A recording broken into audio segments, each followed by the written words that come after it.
ஒரு அரசனும் அமைச்சரும் ஒரு நாள் ரொம்ப சாவகாசமாக பேசிக்கிட்டு இருந்தாங்களாம். அரசன் அமைச்சரை பார்த்து ஒரு கேள்வி கேட்டிருக்கார். ஏங்க அமைச்சரே, ஆசை இல்லாத ஒரு மனுஷனால் இருக்க முடியுமா அப்படின்னு. ஏன் முடியாது, துறவி அப்படிங்கிறவங்கெல்லாம் அப்படிப்பட்டவங்க தானே அப்படின்னாராம் அமைச்சர். அவங்கெல்லாம் உண்மையிலேயே ஆசையை விட்டவங்க தானா அப்படின்னு கேட்டாராம் ராஜா. அப்படி தான் இருக்கணும் அப்படின்னாராம் அமைச்சர். அப்படின்னா ஆசையே இல்லாத ஒரு உண்மையான துறவியை நான் பார்க்கணுமேன்னார். அது என்ன பிரமாதம், அதுக்கு நான் ஏற்பாடு பண்ணுறேன் அப்படின்னு விட்டார் இவர். சொல்லிவிட்டு உடனே புறப்பட்டு போனார். அங்கே தேடினார். அப்புறம் தான் அவருக்கு புரிஞ்சுது உண்மை துறவியை கண்டுபிடிக்கிறது எவ்வளவு கஷ்டமான காரியம்னு. இருந்தாலும் ராஜா கிட்ட சொல்லியாச்சே உண்மை துறவியை காட்டுறேன்னு. இப்போ என்ன பண்ணுறது, ராஜா கிட்ட சொன்னபடி நடக்கலைன்னா அவருக்கு கோபம் வந்துடும். அமைச்சர் ஒரு யோசனை பண்ணார். அவருக்கு ஒரு வழி தெரிஞ்சுது. அதுதான் சரின்னு முடிவு பண்ணார். அதாவது அந்த ஊரில் அவருக்கு தெரிஞ்ச நாடக நடிகர் ஒருத்தர் இருக்கிறார், நல்லா நடிப்பார். அவரை போய் பார்த்தார். இதை பாருப்பா, எனக்காக நீ ஒரு காரியம் செய்யணும்னார். என்னன்னு கேட்டார் அவர். நீ ஒரு துறவி மாதிரி கொஞ்சம் நேரத்துக்கு நடிக்கணும். ராஜா உன்னை பார்த்துட்டு போகிற வரைக்கும் நடி, அது போதும். அதுக்காக உனக்கு 10,000 ரூபா தரேன் அப்படின்னார். அவர் எந்த காலத்தில் இவ்வளவு பணத்தை மொத்தமாக பார்த்துருக்கார். அதனால் உடனே சரின்னு ஒத்துக்கிட்டார். அமைச்சர் அரண்மனைக்கு திரும்பி வந்தார். என்ன அமைச்சரே, இன்னுமா ஒரு உண்மையான துறவி கிடைக்கலன்னார். உண்மையான துறவி ஒருத்தரை இப்போ தான் கொஞ்சம் நேரத்துக்கு முன்னாடி பார்த்து பேசிவிட்டு வர்றேன்.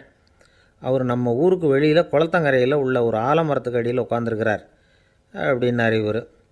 அப்படின்னா உடனே புறப்படுங்க அப்படின்னார் ராஜா. பரிவாரங்களோடு புறப்பட்டார். அங்கே அந்த மரத்தடியில் அந்த ஆள் வேஷம் போட்டுக்கிட்டு துறவி மாதிரி உட்காந்துருக்கிறான். ராஜா நேராக போனார். அந்த துறவி காலில் பொத்துன்னு விழுந்து வணங்கினார். உடனே ராணியும் அவர் காலில் விழுந்தாங்க. அடுத்தபடியாக அமைச்சர் விழுந்தார். அவருக்கு தெரியும் இது நம்ம ஆள் தான்னு. இருந்தாலும் என்ன பண்ணுறது, நேரம். அப்புறம் பரிவாரங்கள்லாம் துறவி காலில் விழுந்து ஆசீர்வாதம் வாங்கிட்டாங்க. ராஜா அப்புறமா தங்கத்தட்டில் பொன்னையும் பொருளையும் வச்சு அந்த துறவிக்கிட்ட ரொம்ப பணிவாக நீட்டுறார். தாங்கள் தயவு பண்ணி இதை ஏற்றுக்கணும் அப்படின்னு வேண்டிக்கிட்டார். அந்த துறவி பற்றில்லாமல் அதை பார்த்தார். எல்லாத்தையும் திறந்துவிட்ட எனக்கு இதெல்லாம் எதுக்காக அப்படின்னு சொல்லி அதை மறுத்துட்டாராம். ஆஹா, உண்மையான துறவியை பார்த்துட்டோம் அப்படிங்கிற ஆனந்தம் அரசருக்கு. ரொம்ப நிம்மதியாக திருப்தியாக திரும்பி வந்தார் அரண்மனைக்கு. அதுக்கப்புறம் அமைச்சர் யாருக்கும் தெரியாமல் அந்த துறவிகிட்ட ஓடினார். சொன்ன பிரகாரம் பணத்தை நீட்டினார். இந்தாப்பா, நான் உங்ககிட்ட சொன்னபடி 10,000 ரூபா பணம் எடுத்துக்கோ அப்படின்னார். அந்த ஆள் ராஜா கிட்ட சொன்னது மாதிரியே எல்லாத்தையும் திறந்துவிட்ட எனக்கு இதெல்லாம் எதுக்காக வேணாம் அப்படின்னு விட்டாராம். நடித்த வரைக்கும் போதும்ப்பா, இனிமேல் இந்த நாடக வசனம்லாம் வேணாம், வேஷத்தை கலைச்சிரு, பணத்தை வாங்கிக்கோன்னார். இல்லைங்க, இது வேஷம் இல்லை, இது வசனமும் இல்லை, இது உண்மை. கொஞ்ச நேரம் துறவி மாதிரி நடித்ததுக்கே இந்த தேசத்து ராஜா ராணி அமைச்சர் பரிவாரங்கள் எல்லாம் என் காலில் விழுந்து வணங்குறாங்க. அப்படின்னா உண்மையான துறவியாக இருக்கிறது எவ்வளவு பெருமையான விஷயம். நான் உண்மையான துறவியாக ஆக போகிறேன், அப்படி முடிவும் பண்ணிட்டேன் அப்படின்னார் அந்த நடிகர். வேஷம் கூட எப்படிப்பட்ட விளைவுகளை உண்டு பண்ணுது பார்த்தீங்களா. நம்மால் ஒருத்தன் ரொம்ப வசதியாக தான் இருந்தான். ஒரு நாள் அவன் சொத்து பூரா திருட்டு போட்டுது. அதுக்கப்புறம் இவன் துறவி மாதிரி ஆகிட்டான். ஊர் ஊராக சுற்றினான். ஒரு குருநாதரை தேடி கண்டுபிடிச்சான். அவர்கிட்ட சீடனாக சேர்ந்துக்கிட்டான். அவனை பார்த்து ஒருத்தர் கேட்டார், நீ உண்மையான சீடன் தானான்னு. இல்லைங்க, சீடன் மாதிரி நடிச்சுக்கிட்டு இருக்கிறேன் அப்படின்னா. அது குரு துரோகம் இல்லையா அப்படின்னு கேட்டார் அவர். இல்லைங்க, நான் பண்ணது குரு துரோகம் இல்லை, என் குரு பண்ணது தான் துரோகம். என்னுடைய பணத்தை கொள்ளையடித்தது இவர் தான். அதை எங்கே வச்சுருக்காருன்னு கண்டுபிடிக்கிறதுக்காக தான் இவர்கிட்ட சீடனாக சேர்ந்துருக்கிறேன் அப்படின்னா. ஒரு ஆள் இருந்தான், நிறைய பணம் சம்பாதிச்சான். ஆனால் செலவு பண்ண மனசு வரல, கருமி. அவன் என்ன பண்ணான், சேர்த்த பணம் பூராவையும் ஒரு மரத்தடியில் புதைச்சி வச்சுருந்தான். வாரத்துக்கு ஒரு தடவை அந்த மரத்தடிக்கு வருவான். புதைச்ச இடத்த ஆவலோடு பார்த்துக்கிட்டு இருப்பான். அதுக்கப்புறம் போயிடுவான். அவ்வளவுதான். ஒரு நாள் ஒரு திருடன் வந்தான். இவன் புதைச்சி வச்சுருந்ததெல்லாம் எடுத்துகிட்டு போயிட்டான். இது தெரிஞ்சு போச்சு. அந்த கருமி புலம்ப ஆரம்பிச்சிட்டான். இவன் புலம்பலை கேட்டதும் அக்கம் பக்கத்தில் இருந்தவங்கெல்லாம் ஓடி வந்தாங்க. என்ன விஷயம்னு விசாரித்தாங்க. இவன் சொன்னான். ஒரு பெரியவர் கேட்டார், ஏன்ப்பா வாரம் இந்த இடத்த பார்க்குறதாக சொன்னியே, எப்போவாவது இதில் இருக்கிற பணத்தை எடுத்து செலவு பண்ணியிருக்கியா அப்படின்னு கேட்டார். நான் அப்பப்போ அதை பார்க்குறது தான் வழக்கம், அதை தொட்டதே இல்லைன்னு அவன். சரி, அப்படின்னா இப்போவும் நீ அதே மாதிரி வாரம் ஒரு தடவை இந்த இடத்த பார்த்துட்டு போகலாமே அப்படின்னாராம் அந்த பெரியவர். அதுவும் சரிதானே. எவ்வளவு காலமானாலும் அவன் அந்த பணத்தை எடுத்து செலவு பண்ண போகிறதில்ல. அப்படி இருக்கிறப்ப உள்ளே பணம் இருந்தாலும் ஒன்று தான், இல்லாமல் போனாலும் ஒன்று தான். இதிலேருந்து என்ன புரியுதுன்னா, ஒருத்தர்கிட்ட இருக்கிற பணத்தை கொண்டு அவர் பணக்காரரா ஏழையா அப்படின்னு முடிவு செய்கிறது சரியில்லை. அந்த செல்வத்தை அனுபவிக்கிற திறன், பயன்படுத்துகிற திறன், அதை வச்சு தான் அவர் ஏழையா பணக்காரரா அப்படிங்கிறத நிர்ணயம் பண்ணணும். அதுதான் சரி. செலவு பண்ண தெரியாதவன் சேகரம் பண்ணிகிட்டே இருக்கிறதுனால என்ன பிரயோஜனம்? தலைமுடியே இல்லாதவன் தாராளமாக சீப்புகளை வாங்கி சேகரம் பண்ணுறது மாதிரி தானே இது. சில சமயம் செலவு பண்ண நாம் தயாராக இருந்தால் கூட அந்த செல்வம் நமக்கு பயன்படுறதில்ல. அரேபியாவில் ஒரு நகை வியாபாரி விலை உயர்ந்த முத்துக்களை எல்லாம் அவர் வச்சு வியாபாரம் பண்ணிகிட்டு இருந்தார். அவர் ஒரு சமயம் ஒரு பாலைவனம் வழியாக போயிட்டுருக்கிறார் ஒட்டகத்தில். அப்போது திடீர்னு கடுமையான புயல் வீச ஆரம்பிச்சுட்டுது. திசை தவறி இவர் எங்கேயோ வந்துட்டார். கூட வந்தவங்களையும் காணலை, எங்கே போனாங்களோ தெரியல. இவர் ரொம்ப பயந்து போய் அங்கே எங்கேயுமா அலைஞ்சு திரியிறார். வழியே தெரியல, பசி கடுமையாயிட்டுது. ஒட்டகத்து முதுகில் ஒரு மூட்டை இருந்தது, அதை பிரித்து பார்த்தார். உள்ளே ஏதாவது இருக்கான்னு தேடி பார்க்குறார். அது வரைக்கும் கண்ணில் தட்டுப்படாத அபூர்வமான ஒரு பை கண்ணில் பட்டுது. ஆஹா, அதில் ஏதாவது சாப்பிட்றதுக்கு இருக்கும் அப்படின்னு நினச்சி ஆவலாக அதை பிரித்து பார்க்குறார். அந்த பையில் விலை உயர்ந்த முத்துக்கள் நிறைய இருந்துதான். அப்போ தான் அவர் நினச்சாராம், விலை உயர்ந்த முத்துக்கள் கூட சாப்பிட்றதுக்கு உணவாக முடியாது அப்படிங்கிறத புரிஞ்சுக்கிட்டாராம். எந்த நேரத்தில் எது நமக்கு தேவையோ அது நமக்கு தாராளமாக கிடைக்கணும். அப்படி அது கிடைக்கிறதுக்கு நம்மக்கிட்ட இருக்கிற செல்வம் பயன்படணும். அது நமக்கும் பயன்படலாம், நம்ம மூலமாக அடுத்தவங்களுக்கும் பயன்படலாம். அதுதான் செல்வத்தின் பயன். ஒரு மரத்தடியில் ஒருத்தன் உட்காந்து அழுதுகிட்டு இருந்தான்.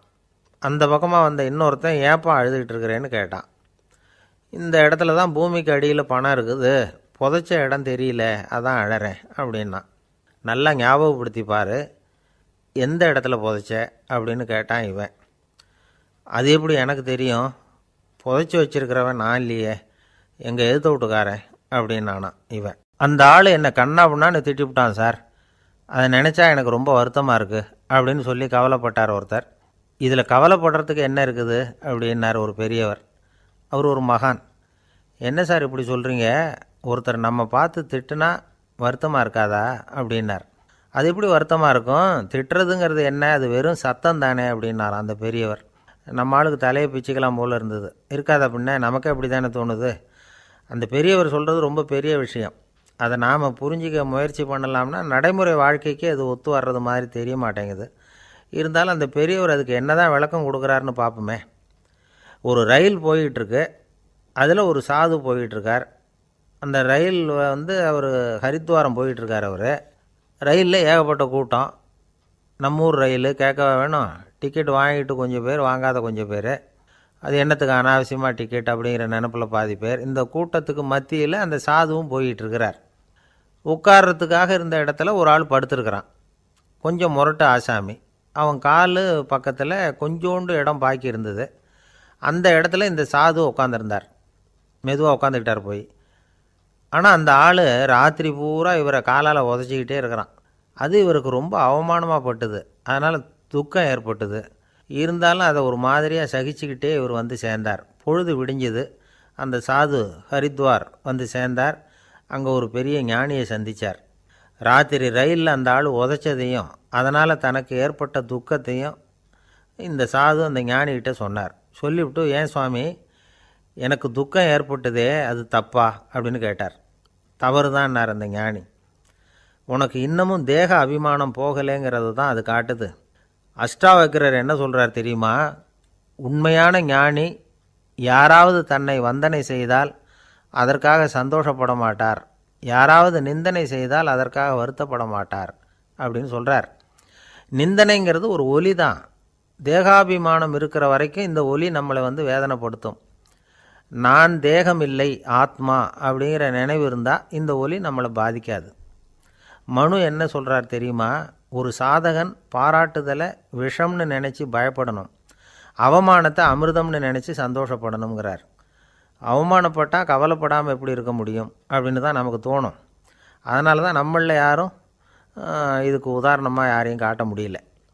புத்தரையும் கபீரையும் உதாரணமாக காட்டுறாங்க. அவங்களுக்கெல்லாம் அவமானம் ஏற்பட்டப்போ கவலையே படலையாம். புத்தரை அவமானப்படுத்தணுங்கிறதுக்காக கௌசாம்பி ராணி ஒரு இளம் பெண்ணை கொலை பண்ணி சடலத்தை புத்தர் குடிசைக்கு முன்னாடி போட சொன்னார். போட்டாங்க. புத்தர் தான் அந்த பொண்ணை கெடுத்து கொலை பண்ணிவிட்டார்னு எல்லாரும் நினச்சாங்க. ஆனால் புத்தர் இதை பற்றி கவலையே படலை. அப்புறமா உண்மை தெரிஞ்சதும் புத்தர் புகழ் இன்னும் அதிகமாயிட்டுது. ஒரு பெரிய சபையில் ஒரு மோசமான பொண்ணு நுழைஞ்சி தனக்கும் கபீருக்கும் சம்பந்தம் உண்டுன்னு சொன்னான். கபீர் கவலைப்படலை. அவங்க மாதிரியெல்லாம் நாமளும் இருக்க கற்றுக்கணும். நிந்தனை, அபகீர்த்தி, அவமானம் எல்லாம் ஆண்டவன் கொடுக்குற பிரசாதம்னு நினைக்கணும் அப்படின்னு சொல்கிறார் அந்த ஞானி. இதை கேட்ட இந்த காலத்து ஆசாமி ஒருத்தர், நான் கூட அப்படி தான் சார், யாராவது அவமானப்படுத்தினா கவலைப்பட மாட்டேன். நேற்று கூட ஒருத்தர் என்ன பலார்னு அரைஞ்சுட்டார், நான் கொஞ்சம் கூட கவலைப்படலை, பேசாமல் வந்துட்டேன்னார். ஏன் அப்படி வந்துட்டீங்க அப்படின்னேன். அவர் அரைஞ்சதுலேயும் ஒரு அர்த்தம் இருந்தது, அதனால தான் அப்படி வந்துட்டேன்னார். ஏன் அரைஞ்சார்னு கேட்டேன். 10 வருஷத்துக்கு முன்னாடி 15 ரூபா அவர்கிட்ட கடன் வாங்கினேன், அதை கேட்டு கேட்டு பார்த்துட்டு கடைசியாக தான் அரைஞ்சார் அப்படின்னார். ஆண்டவனுடைய பிரசாதம் இவருக்கு அடிக்கடி கிடைக்கும் போல இருக்கு. ஒரு பல்கலைக்கழகம், அங்கே ஒரு இலக்கிய பேராசிரியர், அவர் பாடம் நடத்திக்கிட்டு இருந்தார். ராபர்ட் ப்ரௌனிங் எழுதிய கவிதைகளை பற்றி சொல்லிகிட்டு இருக்கிறார். மாணவர்களும் ரொம்ப அக்கறையாக அதை கேட்டுக்கிட்டு இருக்கிறாங்க. ஒரு குறிப்பிட்ட கவிதையை பற்றி சொல்லும் பொழுது அந்த பேராசிரியருக்கே ஒரு சந்தேகம். அதாவது அந்த கவிதையின் சரியான அர்த்தம் என்னங்கிறதுல சந்தேகம். பேராசிரியர் யோசனை பண்ணார். அந்த கவிதையை முழுசாக புரிஞ்சிக்க முடியல. அதனால் மாணவர்களை பார்த்து சொன்னார், மாணவர்களே, ஒரு நாள் பொறுத்துக்குங்க. இந்த கவிதையை எழுதின கவிஞர் எங்கள் வீட்டுக்கு பக்கத்தில் தான் இருக்கிறார். இன்றைக்கி சாயந்தரம் நான் அவரை நேரிலேயே போய் பார்க்குறேன். பார்த்து இதுக்கு என்னங்க அர்த்தம்னு கேட்டுட்டு வந்துடுறேன். அதுக்கப்புறம் உங்ககிட்ட சொல்கிறேன் அப்படின்னாராம். அன்றைக்கி சாயந்தரமே அந்த பேராசிரியர் கவிஞரை தேடிக்கிட்டு போயிட்டார். கவிஞர் அவங்க வீட்டில் அவர் பாட்டு உட்காந்துருந்தாராம். இவர் போய் அவர் முன்னாடி உட்காந்தார். அப்புறம் கேட்டார், ஐயா, அந்த கவிதையின் முழு பொருள் என்னன்னு தெரிஞ்சுட்டு போகிறதுக்காக வந்திருக்கிறேன் அப்படின்னாராம். எந்த கவிதை அப்படின்னாராம் அவர். இவர் அந்த கவிதையை சொல்லியிருக்கார். கவிஞர் கொஞ்சம் யோசனை பண்ணிவிட்டு அப்புறம் சொன்னாராம், பேராசிரியரே, நீங்கள் கொஞ்சம் தாமதமாக வந்துட்டீங்கன்னாராம். இவருக்கு ஒன்றும் புரியல. நீங்கள் என்ன சொல்கிறீங்க, நான் தாமதமாக வந்துட்டேன்னா? நீங்கள் தான் உயிரோடு இருக்கிறீங்களே, அப்படி இருக்கும்பொழுது நான் தாமதமாக வந்துட்டேன்னா அது எப்படி அப்படின்னு இவர் குழம்பியிருக்கிறார். இப்போ கவிஞர் சொன்னாராம், ஐயா, நான் உயிரோடு இருக்கிறேன்னா இல்லையாங்கிறது முக்கியம் இல்லை. நான் அந்த கவிதை வரிகளை எழுதினப்போ 2 பேருக்கு அதோட அர்த்தம் தெரிஞ்சிருந்தது. இப்போ ஒரே ஒருத்தருக்கு தான் அதோட அர்த்தம் தெரியும் அப்படின்னாராம். பேராசிரியர் யோசனை பண்ணியிருக்கார். அப்படின்னா அந்த ஒருத்தர் கவிஞர் ராபர்ட் ப்ரௌனிங்கை தவிர வேறு யாராக இருக்க முடியும்? இவர் தான் அப்படிங்கிறத அவர் மனசில் நினச்சிக்கிட்டார். அதனால் சொன்னார், ஐயா, நான் தாமதமாக வரல, அந்த கவிதையின் பொருள் என்ன அது சொல்லுங்கன்னார். பேராசிரியரே, நான் சொல்கிறது உங்களுக்கு புரியலைன்னு நினைக்கிறேன். நான் இந்த வரிகள் எழுதினப்போ 2 பேருக்கு அதோட அர்த்தம் தெரிஞ்சிருந்தது. அந்த 2 பேர் யாருன்னா, ஒருத்தர் ராபர்ட் ப்ரௌனிங், அதாவது நான், இன்னொருத்தர் கடவுள். இப்போ அது கடவுளுக்கு மட்டும்தான் தெரியும். நானே இதை பற்றி பல தடவை யோசனை பண்ணி பார்த்தேன். இது ரொம்ப அழகானது, ஆனாலும் ரொம்ப வழுக்கலானது. அதை பிடிச்சிட்டோம்னு நினச்சிக்கிட்டு இருக்கும் பொழுதே காற்று மாதிரி அது உங்ககிட்ட இருந்து ஓடி போயிடுது. எனக்கு ரொம்பவும் வருத்தமாக தான் இருக்குது. நிச்சயமாக நான் தான் இந்த வரிகளை எழுதியிருக்கிறேன். அதில் அர்த்தம் இருக்குங்கிறது எனக்கு தெரியும், அதை நான் உணர்கிறேன். ஆனால் நீங்கள் என்னை மன்னிக்கணும். எனக்கே கூட அதை என்னால் விளக்க முடியல. அப்படி இருக்கும் பொழுது உங்களுக்கு எப்படி அதை நான் விளக்க முடியும் அப்படின்னாராம் அந்த கவிஞர். அனுபவிக்கப்படக்கூடிய எல்லாமே விளக்கப்படக்கூடிய ஒன்றல்ல, விளக்கப்படும் எல்லாமே அனுபவிக்கப்படக்கூடிய ஒன்றல்ல அப்படிங்கிறது ஞானிகளுடைய கருத்து. அதுக்காக தான் அந்த சம்பவம். வாழ்க்கையில் நீங்கள் தொடர்ந்து ஆய்வு செய்து கொண்டே இருக்கக்கூடிய விளக்கங்களை ஒருபோதும் அடைய முடியாத பரிமாணங்கள் இருக்கிறதுனால தான் அது அலுப்பு தட்டாமல் இருக்குது. உங்களால் நிறைய அனுபவிக்க முடியும். இருந்தாலும் நீங்கள் அனுபவித்து அறிந்த விஷயங்கள் கூட வார்த்தைகளால் விளக்கப்பட முடிவதில்லை அப்படிங்கிறது பெரியோர் சிந்தனை. இதெல்லாம் ஒரு பக்கம் இருக்கட்டும். நமக்கு தெரிஞ்ச பேராசிரியர் ஒருத்தர் 1 மணி நேரம் ரொம்ப விவரமாக வகுப்பு எடுத்தார். கடைசியாக சொன்னார், மாணவர்களே, ரொம்பவும் எளிமையாக விளக்கமாக எல்லா விவரமும் சொல்லியிருக்கிறேன். அதனால் இதில் உங்களுக்கு சந்தேகம் வர்றதுக்கு வாய்ப்பே இல்லை. இருந்தாலும் கேட்க வேண்டிய கடமை கேட்குறேன். இது வரைக்கும் நடத்தினதில் யாருக்காவது ஏதாவது சந்தேகம் உண்டா அப்படின்னு கேட்டாராம். எனக்கு ஒரே ஒரு சந்தேகம்தான் சார் அப்படின்னு எழுந்திரிச்சு நிற்கிறான் ஒருத்தன். என்னன்னு கேட்டாராம். இது வரைக்கும் நீங்கள் என்ன பாடம் சார் நடத்துனீங்க அப்படின்னானா அவன்.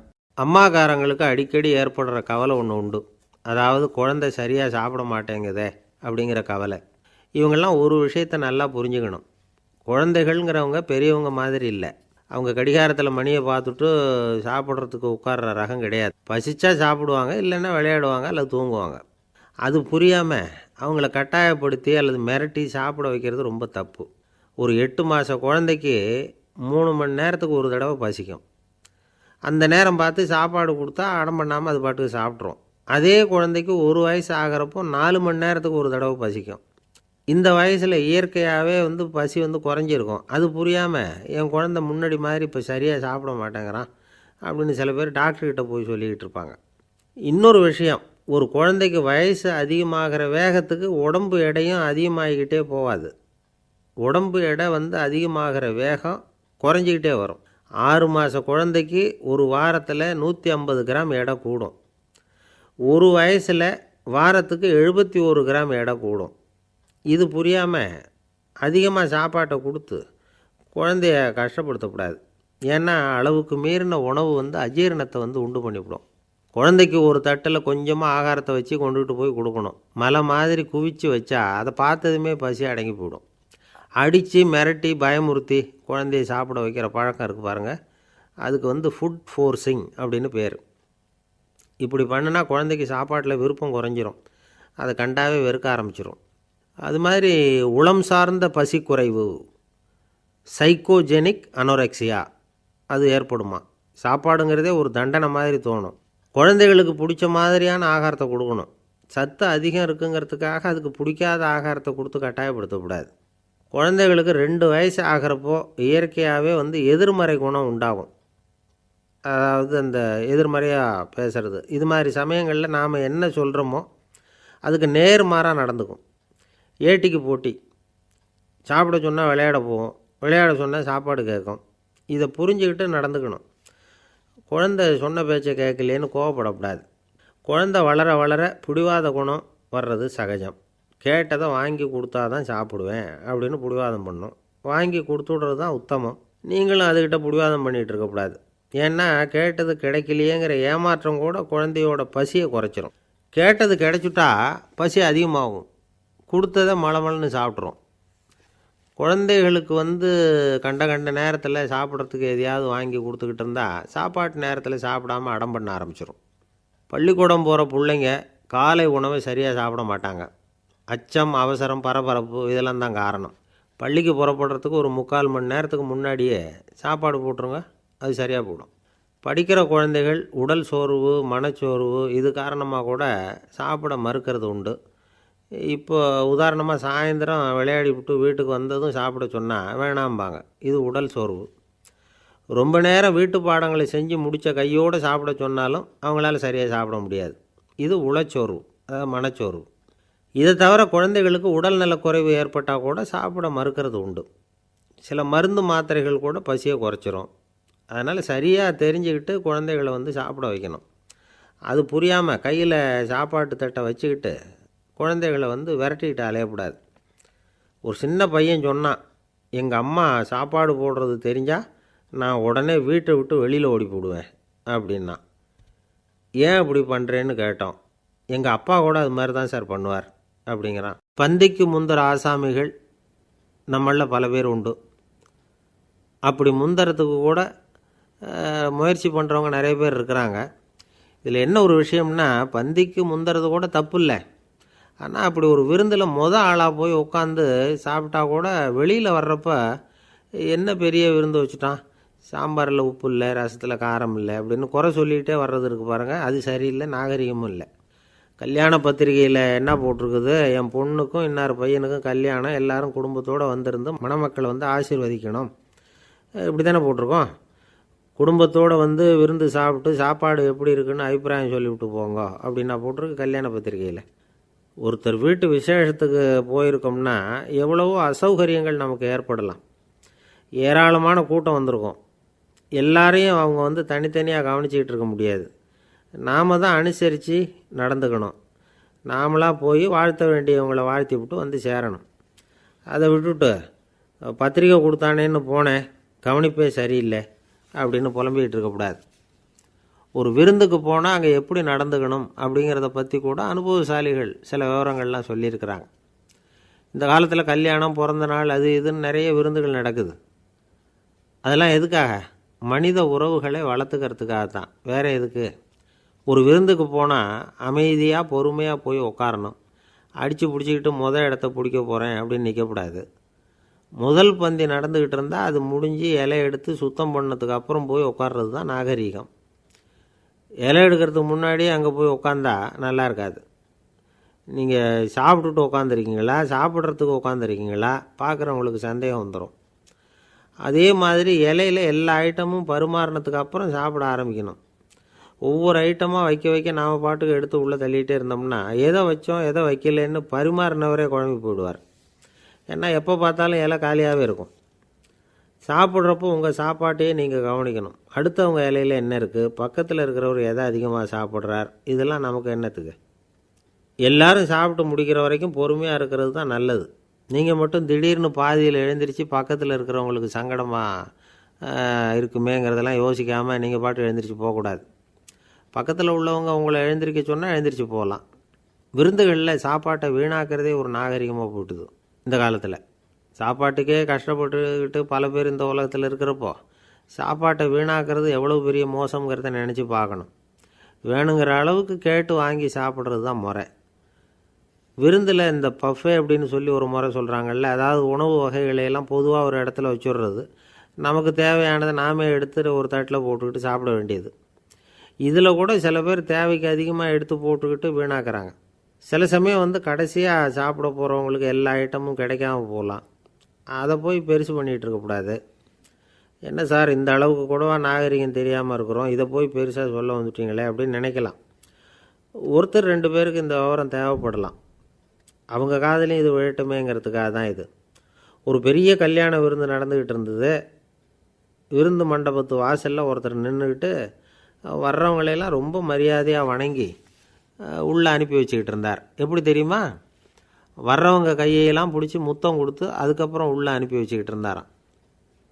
கூட்டம்லாம் முடிஞ்சதுக்கப்புறம் அவர்கிட்ட போய் கேட்டிருக்கிறாங்க, சார் நானும் எவ்வளவோ விருந்துகளுக்கு போயிருக்கிறேன், இருந்தாலும் இவ்வளவு மரியாதையாக வர்றவங்க கைக்கெல்லாம் முத்தம் கொடுத்து வரவேற்கிறத இங்கே தான் பார்க்குறேன் அப்படின்னு சொன்னாங்க.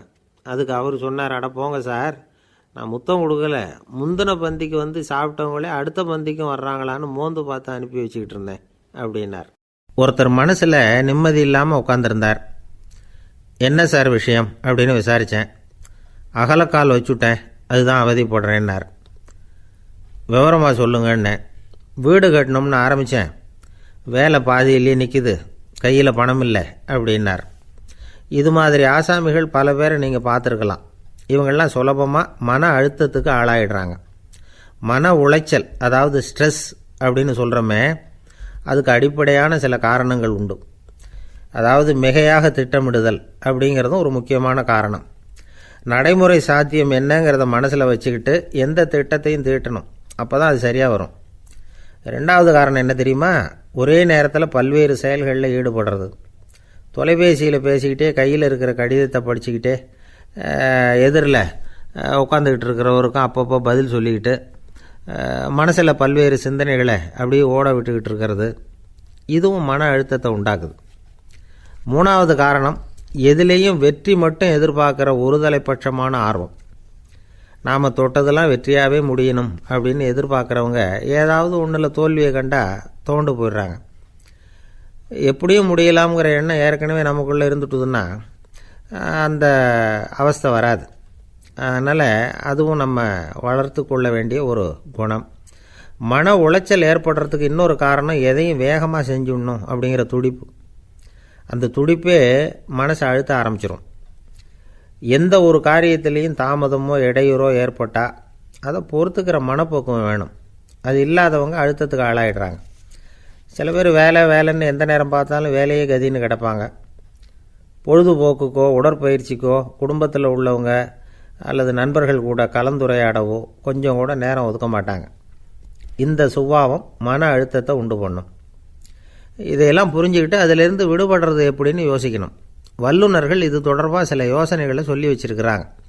அது என்னென்னா, வாழ்க்கைங்கிறது பிரச்சனைகளால் பின்னப்பட்ட ஒன்று, அது எப்போவுமே முடிவடையாத ஒரு தொடர்கதை அப்படிங்கிறத முதல்ல நாம் புரிஞ்சுக்கணும். ஒரே நேரத்தில் ஒரு காரியத்தில் மட்டுமே நாம் கவனம் செலுத்தணும். அடுத்தவங்க காரியத்தில் தலையிடக்கூடாது. எதையும் பேச ஆரம்பிக்கிறதுக்கு முன்னாடி நம்மை நாமே கேட்டுக்க வேண்டிய கேள்வி 2. 1, நான் சொல்ல போகிறது ரொம்ப முக்கியமானதா? 2வது, நான் சொல்கிறத அவங்க கேட்குறதுக்கு ஆசைப்படுறாங்களா? நான் பேசுகிறதுக்கு அது சரியான நேரம்தானா? இதை யோசித்து பார்த்ததுக்கப்புறம் எதையும் பேச ஆரம்பிக்கணும். முடிஞ்ச அளவுக்கு வளைந்து போகிற சுபாவத்தை வளர்த்துக்கணும். நம்ம நேரம் விலை மதிப்பு இல்லாதது, அதை வீணாக்கக்கூடாது. சிரிக்க தெரியலனாலும் பரவாயில்ல, முகத்தில் கொஞ்சம் புன்முறுவலாவது காட்டணும். இதெல்லாம் ரொம்ப முக்கியம். அடுத்தவங்க ஏதாவது செஞ்சால் உடனே நன்றி சொல்ல மறக்கக்கூடாது. தினமும் கொஞ்சம் நேரத்தை தனிமையில் செலவு பண்ணணும். மன உளைச்சலிருந்து விடுபடுறதுக்கு 3 முக்கிய வழிகள் சொல்கிறாங்க. அதை சுருக்கமாக ரெட் அப்படின்னு சொல்கிறாங்க. RED ஆங்கில எழுத்தில். அந்த முதல் எழுத்து ஆர், அது என்னென்னா ரிலாக்ஸேஷன், அதாவது இடை ஓய்வு. 2வது இ எக்ஸர்சைஸ், உடற்பயிற்சி. 3வது டயட், திட்டமிட்ட உணவு முறை. அதனால் தியானம், மூச்சு பயிற்சி இதெல்லாம் இந்த இடை ஓய்வுக்கு வழிகள். எந்த வேலையையும் தொடர்ந்து செய்யக்கூடாது. எல்லார்கிட்டையும் கலகலப்பாக பழகணும். மாதத்துக்கு ஒரு நாளாவது குடும்பத்தோடு வெளியில் போயிட்டு வரணும்.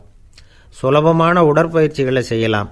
உடற்பயிற்சிங்கிறது நமக்காக நாம் செய்கிற ஒரு நீண்டகால முதலீடு அப்படின்னு சொல்லுவாங்க. அதாவது லாங் டேர்ம் இன்வெஸ்ட்மெண்ட்டாக. அளவோடு சாப்பிட்ணும், மெதுவாக சாப்பிட்ணும். இதெல்லாம் கொஞ்சம் மனசில் வச்சுக்கிட்டு நடந்துக்கிட்டால் மகிழ்ச்சியாக வாழலாம்.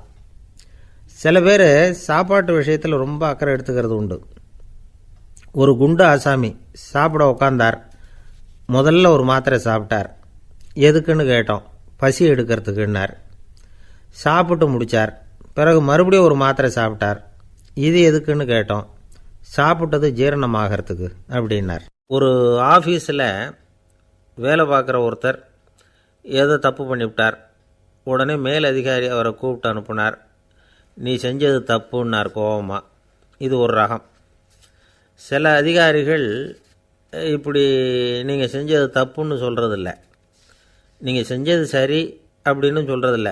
எப்படி சொல்லுவாங்கன்னா, நீங்கள் செஞ்சது சரியில்லைன்னு நான் நினைக்கிறேன் அப்படின்னு சொல்லுவாங்களாம்.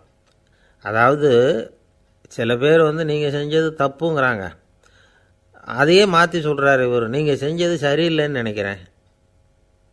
இது ரெண்டும் அர்த்தம் ஒன்று தான், இருந்தாலும் வார்த்தைகள் வித்தியாசம். நிர்வாக திறமை இல்லாத ஒரு அதிகாரி யூ ஆர் ராங் அப்படின்னு சொல்லுவாராம். நிர்வாக திறமை உள்ள அதிகாரியாக இருந்தால் அதையே கொஞ்சம் மாற்றி I think you are not correct அப்படிம்பாரான். இதுதான் வித்தியாசம். இருந்தாலும் வார்த்தைகளை உபயோகப்படுத்துகிற விதத்தை வச்சு தான் வேலை நல்லா நடக்கிறதும் நடக்காததும் இருக்குது. விவரம் தெரிஞ்சவங்க என்ன சொல்கிறாங்க தெரியுமா? Be a leader not a boss அப்படிங்கிறாங்க. ஒரு லீடராக பாஸாக இருக்காதே அப்படிங்கிறாங்க. சரி, அப்படின்னா லீடருக்கும் பாஸுக்கும் வித்தியாசம் உண்டா அப்படின்னு கேட்டால் இருக்குன்னு சொல்கிறாங்க. லீடருங்கிறவர் வேறு, பாஸுங்கிறவர் வேறு. ஒரு லீடர் எப்படி நடந்துக்குவார், ஒரு பாஸ் எப்படி நடந்துக்குவார், இதை முதல்ல நாம் தெரிஞ்சுக்கணும். அவங்க எப்படி நடந்துக்குவாங்க அப்படிங்கிறதுக்கு சில விவரங்கள் இருக்குது. அதை கேட்டோம்னா நாம் புரிஞ்சுக்கலாம் அதை. அதாவது பாஸுங்கிறவர் விரட்டிக்கிட்டே இருப்பார், லீடருங்கிறவர் ஊக்கப்படுத்திக்கிட்டே இருப்பார். நாளைக்கு சாயந்தரத்துக்குள்ளே அந்த வேலையை செஞ்சு முடிக்கலைன்னா தொலைச்சி விடுவோம் தொலைச்சி அப்படிம்பார் அவர். இவர் எப்படி சொல்லுவார்னா, இது வரைக்கும் நீங்கள் செஞ்சுருக்கிற வேலை ரொம்ப அற்புதம் அப்படிம்பார். பாஸுங்கிறவர் அதிகாரத்தை நம்பி செயல்படுறவர், லீடருங்கிறவர் நல்லெண்ணத்தை நம்பி செயல்படுறவர். நம்மக்கிட்ட அதிகாரம் இருக்குது, பவர் இருக்குது, அதனால் காரியத்தை சாதிச்சுடலாம் அப்படின்னு நினைக்கிறவர் அவர். மற்றவங்கக்கிட்ட ஒரு நல்ல அபிப்பிராயத்தை சம்பாதிச்சுக்கிட்டு அது மூலமாக காரியங்களை சாதிக்கிறவர் இவர். பாஸுங்கிறவர் பயத்தை உண்டு பண்ணுவார், லீடருங்கிறவர் அன்பை பரவ செய்வார். அதை செய்யலைன்னா ஆடிட்டில் தகராறாயிடும், இது செய்யலைன்னா இன்க்ரிமெண்ட்டு கட் ஆகிடும், இப்படி ஏதாவது சொல்லி பயமுறுத்திக்கிட்டே இருப்பார் அவர்.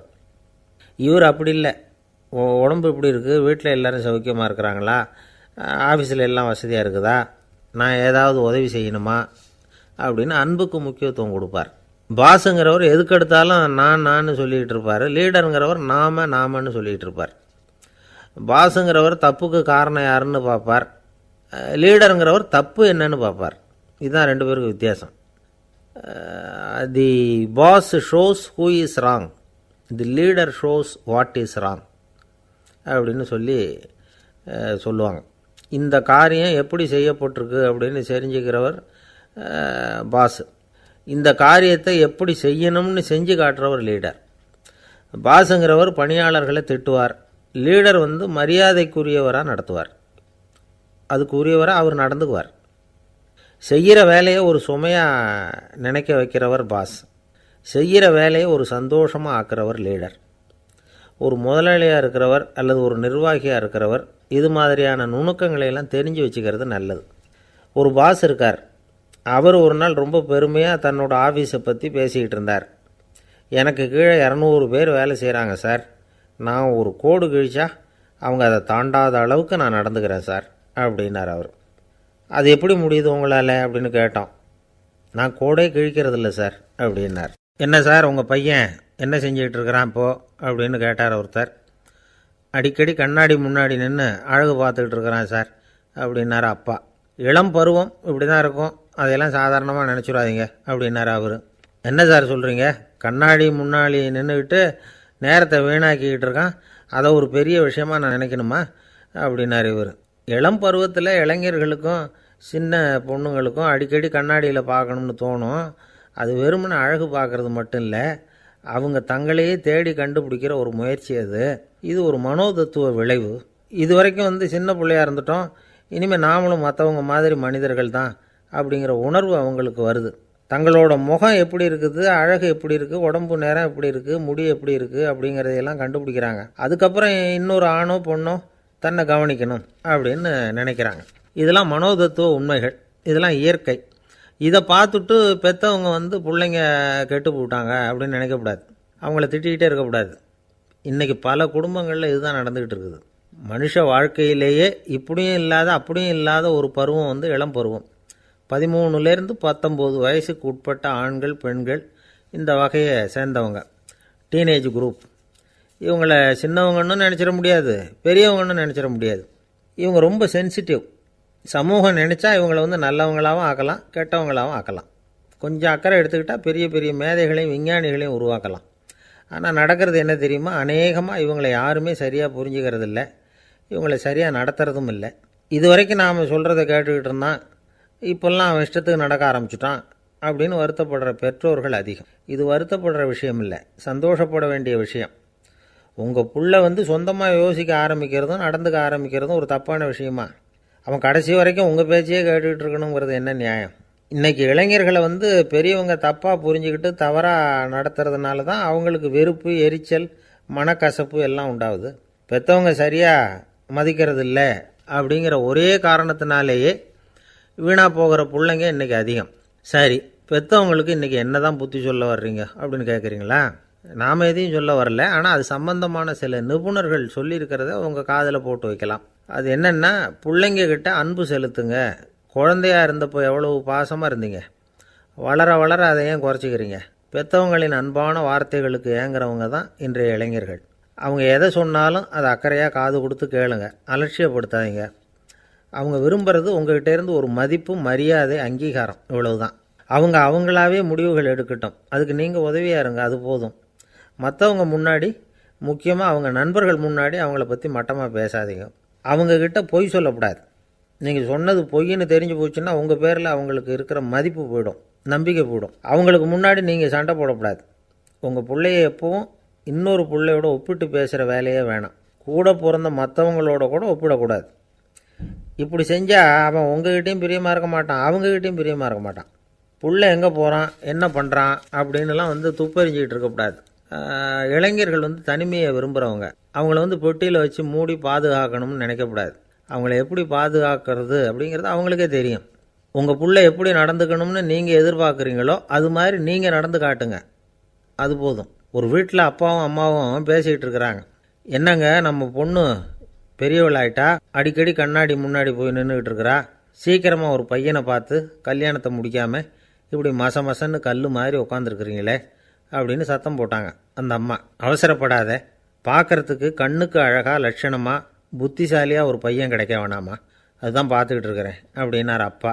இதுக்கு அந்த அம்மா சொல்கிறாங்க, எங்கள் அப்பா இப்படியெல்லாம் நினச்சிக்கிட்டு இருந்திருந்தா எனக்கு கல்யாணமே ஆயிருக்காது தெரியுமா அப்படின்னாங்களாம். 1816 வருஷம் செப்டம்பர் மாதம் 11 பிரான்ஸ் தேசத்தில் உள்ள ஒரு மருத்துவமனை. அங்கே ஒரு இளம் டாக்டர் கொஞ்ச நாளைக்கு முன்னாடி தான் அந்த ஆஸ்பத்திரியில் புதுசாக வேலைக்கு சேர்ந்துருக்கிறார். அவர் பேர் ரெனே லெனக். அவர் அன்னைக்கு காலையில் அந்த மருத்துவமனையில் அப்படியே ரவுண்ட்ஸ் வந்துக்கிட்டு இருக்கிறார். வார்டில் ஒரு படுக்கையில் ஒரு இளம்பெண் படுத்திருக்கிறா. அந்த பொண்ணுக்கு இருதய நோயாக இருக்கலாம்ங்கிறது மற்ற டாக்டர்கள் சந்தேகம். அந்த காலத்துல ஒருத்தருடைய இருதய துடிப்பை தெரிஞ்சுக்கணும்னா நோயாளியின் மார்பில் டாக்டர் காதை வச்சு பார்த்து தான் தெரிஞ்சுக்கிறது வழக்கம். ஆனால் இந்த பெண்ணும் இளம்பெண், அந்த டாக்டரும் புதுசாக சேர்ந்துருக்கிறவர். அதனால் பரிசோதனை பண்ண தயங்கினார். கொஞ்ச நேரம் யோசனை பண்ணார். திடீர்னு ஒரு ஞாபகம் வந்தது அவருக்கு. அதாவது அன்றைக்கி விடியற் காலையில் தோட்டத்தில் அப்படி வாக்கிங் போயிட்டு இருந்தப்போ சின்ன பசங்கள்லாம் ஒரு மரக்கட்டையை வச்சு விளையாடிக்கிட்டு இருந்தாங்களாம். அதை இவர் பார்த்துருக்கிறார். அது என்ன விளையாட்டுனா, ஒரு நீளமான மரப்பலகை, அதில் ஒரு முனையில் ஒரு பையன் தன்னுடைய காதை வச்சுக்கிட்டு இருக்கிறான். மறுமுனையில் இன்னொரு பையன் அந்த மரப்பலகையை ஒரு ஆணியால் கீறிக்கிட்டு இருக்கிறான். ஒரு முனையில் ஆணியால் கீறும் பொழுது மறுமுனையில் காதை வச்சிருக்கிற பையனுக்கு அந்த சத்தம் துல்லியமாக கேட்குது. அந்த டாக்டருக்கு காலையில் பார்த்த இந்த விளையாட்டு ஞாபகத்துக்கு வந்துட்டுது. உடனே என்ன பண்ணார் தெரியுமா? ஒரு நீளமான காகிதத்தை எடுத்தார். அதை அப்படியே உருளை மாதிரி உருட்டினார். ஒரு முனையை அந்த நோயாளியின் மார்பில் இடது பக்கம் வச்சார். இன்னொரு முனையில் தன்னுடைய காதை வச்சார். என்ன ஆச்சரியம்! நோயாளியின் மார்பில் நேரடியாக காதை வச்சு கேட்குறத விட துல்லியமாக கேட்டுது இதய துடிப்பு. இதய துடிப்பு மட்டும் இல்லை, மூச்சு இழுத்து விடுறது, திரவ பொருள்களின் அசைவு, எல்லா சத்தமும் தெளிவாக கேட்குது. கிரேக்க மொழியில் ஸ்டெத்தாஸ் அப்படின்னா மார்பு, ஸ்கோப்பின் அப்படின்னா பார்ப்பதுன்னு அர்த்தம்.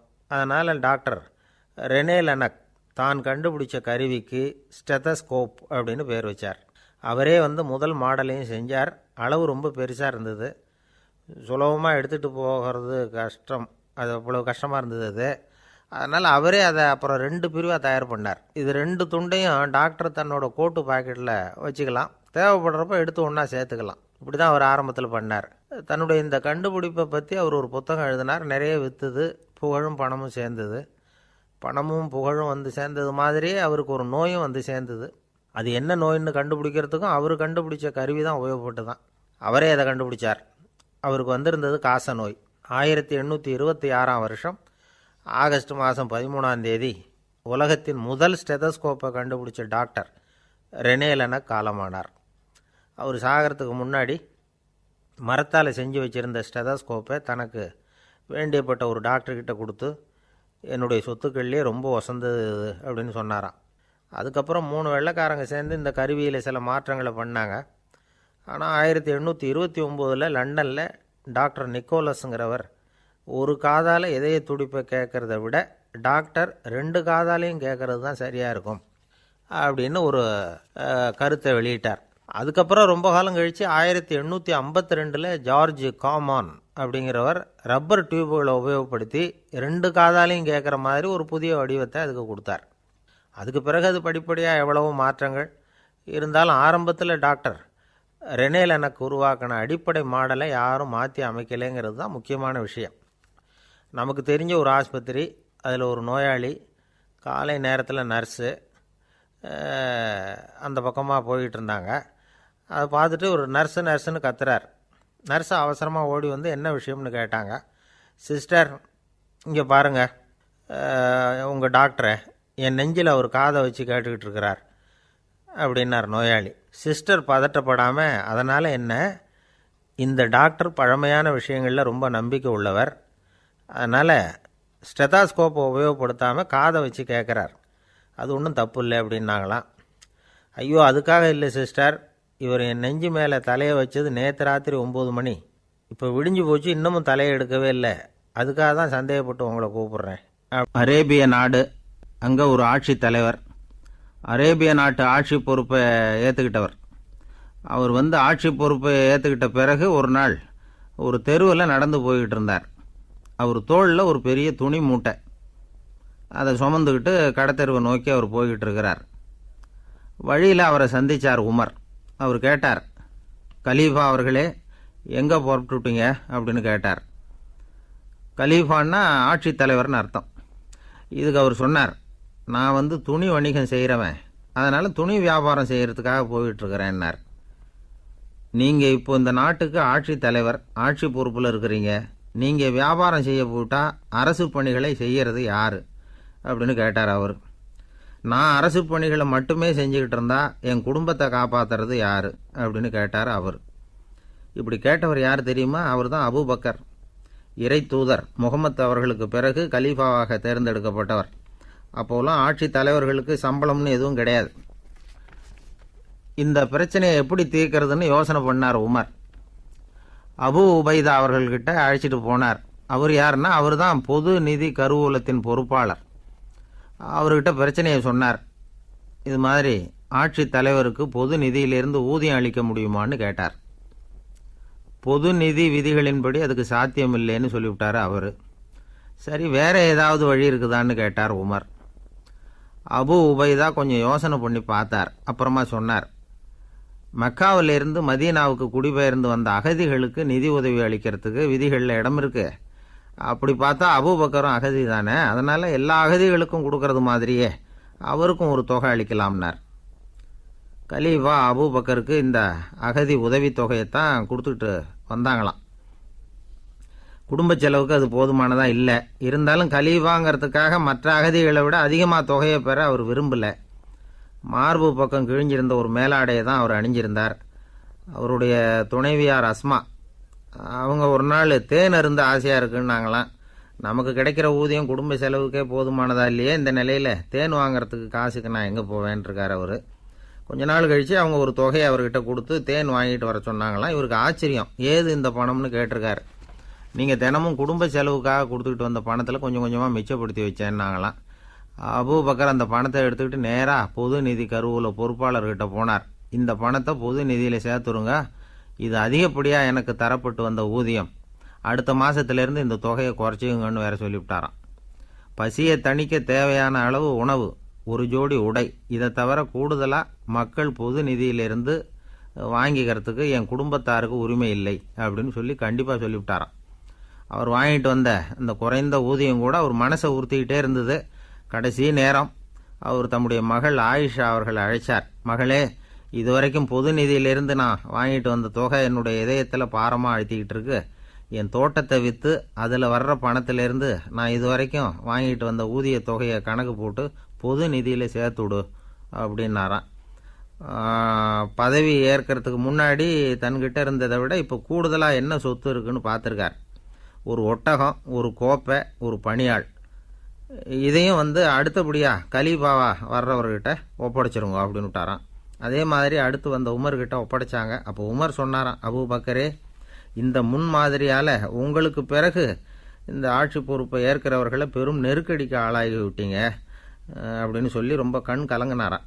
கடைசியாக அபூபக்கர் தன்னுடைய குடும்பத்தாருக்கு விட்டு சென்ற சொத்து ஒரு படுக்கை விரிப்பு, ஒரு போர்வை, அவ்வளவுதான். இது சிந்திக்க வேண்டிய ஒரு செய்தி. ஒரு ஊரில் ஒரு மன்னர் இருந்தாராம். அமைச்சர் அவர்கிட்ட சொன்னாராம், மன்னா, நம்ம ராஜ்யத்தில் இனிமே லஞ்ச ஊழலே இருக்காதுன்னாராம். ஆஹா, அப்படின்னா ஊழல் பேர் வழிகளையெல்லாம் நாடு கடத்தியாச்சா அப்படின்னு கேட்டிருக்காரு மன்னர். இதுக்கு அவர், அப்படி இல்லைங்க, இனிமே கொடுக்கறதுக்கு ஜனங்கள்கிட்ட பணமே இல்லை.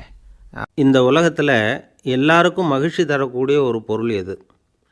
இது ஒரு முக்கியமான கேள்வி. இந்த கேள்விக்கு பொருத்தமான ஒரு பதிலை உங்களால் சொல்ல முடியுமா? அதாவது கொஞ்சம் யோசித்து பார்த்தா பணம்னு சொல்லலாமா? இப்போ கையில் காசு இல்லாதவங்ககிட்ட ஒரு 10 ரூபாய் கொடுத்தா அது அவனுக்கு சந்தோஷத்தை கொடுக்கும். ஏற்கனவே வருமான வரி பிரச்சனையில் சிக்கி இருக்கிறவர்கிட்ட இன்னும் கொஞ்சம் பணம் இந்தாங்கன்னு சொல்லி கொடுத்தோம்னா அது அவருக்கு சங்கடத்தை தான் கொடுக்கும். அதனால் அந்த கேள்விக்கு பணங்கிறது பொருத்தமான பதிலாக இருக்க முடியாது. கேள்வி என்னன்னா, இந்த உலகத்தில் எல்லாருக்கும் மகிழ்ச்சி தரக்கூடிய ஒரு பொருள் எது? சரி, இனிப்புன்னு சொல்லலாமா? ஏன்னா எல்லாருக்கும் இனிக்க தானே செய்யும். அதுலேயும் ஒரு சிக்கல் இருக்குது. சர்க்கரை வியாதிக்காரங்களுக்கு அது என்ன சந்தோஷத்தையாக கொடுக்கும்? ஆக எல்லாருக்கும் வேறுபாடு எதுவும் இல்லாமல் மகிழ்ச்சியை கொடுக்கக்கூடியது வேறு ஏதோ ஒன்று இருக்குது. அது என்னன்னு கண்டுபிடிக்கணும். அதுதான் இன்றைக்கி தகவல். இப்போ அதை கண்டுபிடிக்கணும்னா இந்த கதையை கேட்கணும். அது என்ன கதைன்னா, ஒரு ஊரில் ஒரு ராஜா இருந்தார். அவருக்கும் இதே சந்தேகம் வந்துட்டுது. அதாவது எல்லாருக்கும் இன்பம் தரக்கூடிய பொருள் எது அப்படின்னு. இதுக்கு பதில் தெரிஞ்சுக்கிறதுக்கு ஆசைப்பட்டார். சரி, அதுக்கு என்ன செய்யலாம்னு யோசனை பண்ணார். நாட்டு மக்களுக்கு பகிரங்கமாக ஒரு அறிவிப்பு கொடுத்தார். நம்ம நாட்டு மக்கள் இன்பம் தரக்கூடிய பொருள் எதுன்னு நினைக்கிறாங்களோ அதை கொண்டுக்கிட்டு வந்து அரண்மனையில் உள்ள கண்காட்சி மண்டபத்தில் வைக்கலாம். அப்படி அவங்க வைக்கிற பொருள்களில் எது எல்லாருக்கும் இன்பம் தரக்கூடியதாக இருக்குமோ அதை வச்சவருக்கு 1000 பொற்காசுகள் பரிசு அப்படின்னு அறிவிப்பு கொடுத்துட்டார். ஜனங்கள் இந்த அறிவிப்பை கேட்டாங்க. அதுக்கப்புறம் சும்மா இருப்பாங்களா? 1000 பொற்காசுன்னா சும்மாவா? அவங்க கையில் என்னென்ன கிடைச்சதோ அதையெல்லாம் கொண்டாந்து அரண்மனை காட்சி மண்டபத்தில் வச்சுட்டாங்க. அதுக்கப்புறமா ராஜா அங்கே வந்தார். ஒவ்வொன்றா பார்த்துக்கிட்டே வந்தார். முதல்ல ஒரு குயில் இருந்தது, இனிமையாக பாடக்கூடிய குயில். இந்த குயிலோட இன்னிசை எல்லாருக்கும் இன்பம் தரக்கூடியது தான். இருந்தாலும் காது கேட்காதவங்களுக்கு இந்த இசை எப்படி இன்பம் தர முடியும்? அதனால் இது சரியில்லைன்னு விட்டார். அடுத்தபடியாக போனார். அங்கே என்ன வச்சுருக்குறாங்கன்னு பார்த்தா ஒரு அழகான மயில் அங்கே தோகை விரித்து ஆடிக்கிட்டு இருக்குது. இந்த மயிலோட ஆட்டம் மனசுக்கு இன்பம் தரக்கூடியது தான். இருந்தாலும் பார்வை இல்லாதவங்க இந்த ஆட்டத்தை பார்த்து ரசிக்க முடியுமா? முடியாது. அதனால் இதுவும் சரியில்லை அப்படின்னு சொல்லிவிட்டார். அதுக்கு அடுத்தபடியாக போனார். பல வகையான இனிப்பு பண்டங்களை வச்சுருந்தாங்க. பார்த்தார், வயசானவங்களுக்கும் நோயாளிகளுக்கும் இது இன்பம் தராது, துன்பம்தான் கொடுக்கும் அப்படின்னார். இப்படி ஒவ்வொன்றா பார்த்துக்கிட்டே போகிறார். அழகான மலர்கள், கனிகள், ஓவியங்கள் எதுவுமே பொருத்தமாக தெரியல. சகல பேருக்கும் இன்பம் தரக்கூடிய வகையில் எதுவும் இல்லை. கடைசியாக வந்தார். அங்கே ஒரு களிமண் பொம்மை இருந்தது. அது என்ன பொம்மை தெரியுமா? பசியால் வாடி இருக்கிற ஒருத்தருக்கு ஒரு அம்மா இனிமையாக பேசிக்கிட்டு சோறு போடுறது மாதிரி அந்த பொம்மையை செஞ்சுருந்தாங்க. அதுக்கு கீழே அன்பு அப்படின்னு எழுதியிருந்துதான். ராஜா பளிச்சுன்னு ஒரு முடிவுக்கு வந்தார். அந்த பொம்மையை செஞ்ச சிற்பியை வரவழைச்சார், பரிசு கொடுத்தார். அன்பு ஒன்று தான் எல்லாருக்கும் இன்பம் அளிக்கக்கூடிய பொருள். காது கேட்காதவங்களும் அதை கேட்க முடியும், பார்வை இல்லாதவங்களும் அதை பார்க்க முடியும், குழந்தைகளும் அதை உணர முடியும் அப்படின்னு அதுக்கு விளக்கம் கொடுத்தார் அந்த மன்னர். இந்த உலகத்தில் எல்லாருக்கும் மகிழ்ச்சி தரக்கூடிய ஒரு பொருள் அன்பு தான். அதை புரிஞ்சுக்கிட்டு தான் சில கணவன்மார்கள் மனைவி பேரில் ரொம்ப அன்பை காட்டிக்கிறது வழக்கம். ஒரு வீட்டு வாசப்படி பக்கமாக மழைக்கு ஒதுங்கினார் ஒருத்தர். மழை தூறிக்கிட்டு இருந்தது, இருட்டு நேரம். அந்த வீட்டில் இருந்தவர், இன்றைக்கி ராத்திரி வேணும்னா இங்கேயே தங்கிட்டு காலையில் போங்க அப்படின்னார். உடனே இவர் சொன்னார், ரொம்ப நன்றிங்க, ஒரு 10 நிமிஷத்தில் இதை வந்துவிடுறேன் அப்படின்னு சொல்லிவிட்டு எங்கேயோ ஓடினார். 10 நிமிஷம் கழித்து திரும்பி வந்தார். ஆமாம், எங்கே போயிட்டு வந்தீங்கன்னு கேட்டார் வீட்டில் இருந்தவர். நேராக எங்கள் வீட்டுக்கு போய் மனைவிக்கிட்ட இன்றைக்கி ராத்திரி இங்கேயே தங்கிக்கிறேன்னு சொல்லிவிட்டு வந்துவிட்டேன் அப்படின்னார் அவர். அன்பில் இது ஒரு ரகம். ஆசைப்படுறதில் தப்பு இல்லை, ஆனால் அந்த ஆசை தேவைக்கு தகுந்த மாதிரி இருக்கணும். தேவைக்கு மீறிய ஆசைகள் இருக்குது பாருங்கள், அது தேவையில்லை. இந்த கருத்தை வலியுறுத்தது மாதிரி ஒரு கதை உண்டு. தேவேந்திரனுக்கு திடீர்னு வீடு கட்டணும்னு ஒரு ஆசை வந்துதான். வீடுன்னா நாம் கட்டுற மாதிரி இல்லை. தேவேந்திரன் வீடுன்னா சும்மாவா? ஒரு பிரம்மாண்டமான அரண்மனை கட்டணும். அது மாதிரி இந்த 3 லோகத்துலேயும் ஒரு அரண்மனை கிடையாது அப்படின்னு எல்லாரும் சொல்லணும். இது அவனோட ஆசை. உடனே தேவ தச்சரான விஸ்வகர்மாவை கூப்பிட்டான், உத்தரவு போட்டான். விஸ்வகர்மா தன்னுடைய உதவியாளர்களை எல்லாம் கூப்பிட்டு ஒன்றா சேர்த்துக்கிட்டார். படாத பாடுபட்டு ஒரு பெரிய அரண்மனையை கட்டி முடித்தார். கட்டி முடிக்க 1000 வருஷம் ஆச்சு. தேவேந்திரன் பார்க்குறான். அவனுக்கு திருப்தி ஏற்படலை. என்னுடைய அந்தஸ்துக்கு இது ரொம்ப சாதாரணமான கட்டிடம், இதை விட இன்னும் பெருசாக கட்டு அப்படின்னா. தேவ தச்சர் திணறி போயிட்டார். அவரால் அதுக்கு மேலே எதுவும் செய்ய முடியல. என்ன பண்ணுறதுன்னு யோசனை பண்ணார். நேராக நாரதர் காலில் போய் விழுந்தார். நீங்கள் தான் என்னை இந்த பிரச்சனையிலேருந்து காப்பாற்றணும்னார். நாரதர் யோசனை பண்ணார். சரி, கவலைப்படாதேன்னார். நேராக இந்திரன்கிட்ட போனார். இந்திரன் நாரதரை பார்த்த உடனே வாங்கன்னு கூட்டிகிட்டு போய் அரண்மனையை காட்டினான். இது மாதிரி ஒரு அரண்மனையை நீங்கள் வேறு எங்கேயாவது பார்த்துருக்குறீங்களா அப்படின்னு ரொம்ப பெருமையாக கேட்டான். நான் பார்த்ததில்லை, ஆனால் என்னை விட வயசில் மூத்தவர் மகரிஷி லோமேசர், அவர் ஒரு வேளை பார்த்துருக்கிறாரா என்னமோ அப்படின்னார். உடனே அவரை மனசில் நினச்சி தியானம் பண்ணினார். அடுத்த கணம் லோமேசர் அங்கே வந்தார். இடையில் ஒரு சின்ன துண்டு, கையில் ஒரு கமண்டலம், தலையில் ஒரு பாய், அவ்வளவுதான் அவர்கிட்ட இருந்தது. எதுக்காக தலையில் எந்த பாய் அப்படின்னு கேட்டான் இந்திரன்.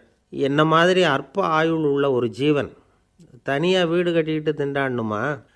இந்த பாய் தான் ஒரு வீடு மாதிரி எனக்கு நிழல் கொடுக்குது அப்படின்னார் அவர். என்னது, உங்களுக்கு அவ்வளவு கொஞ்சமான ஆயுளா அப்படின்னு ஆச்சரியத்தோடு கேட்டான் இந்திரன். ஆமாம், இதை பாரு, என்னுடைய மார்பில் ஒரு பொற்காசு அளவுக்கு ரோமம் உதிர்ந்துட்டுது.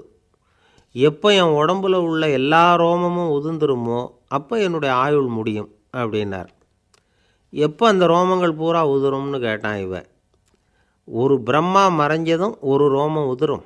என் உடம்புல உள்ள ரோமங்களின் எண்ணிக்கை எவ்வளவோ அவ்வளவு பிரம்மாக்கள் தோன்றி அவங்க ஆயுள் முடியும் பொழுது என் உடம்புல உள்ள ரோமங்கள் பூரா உதிரும் அப்படின்னார்.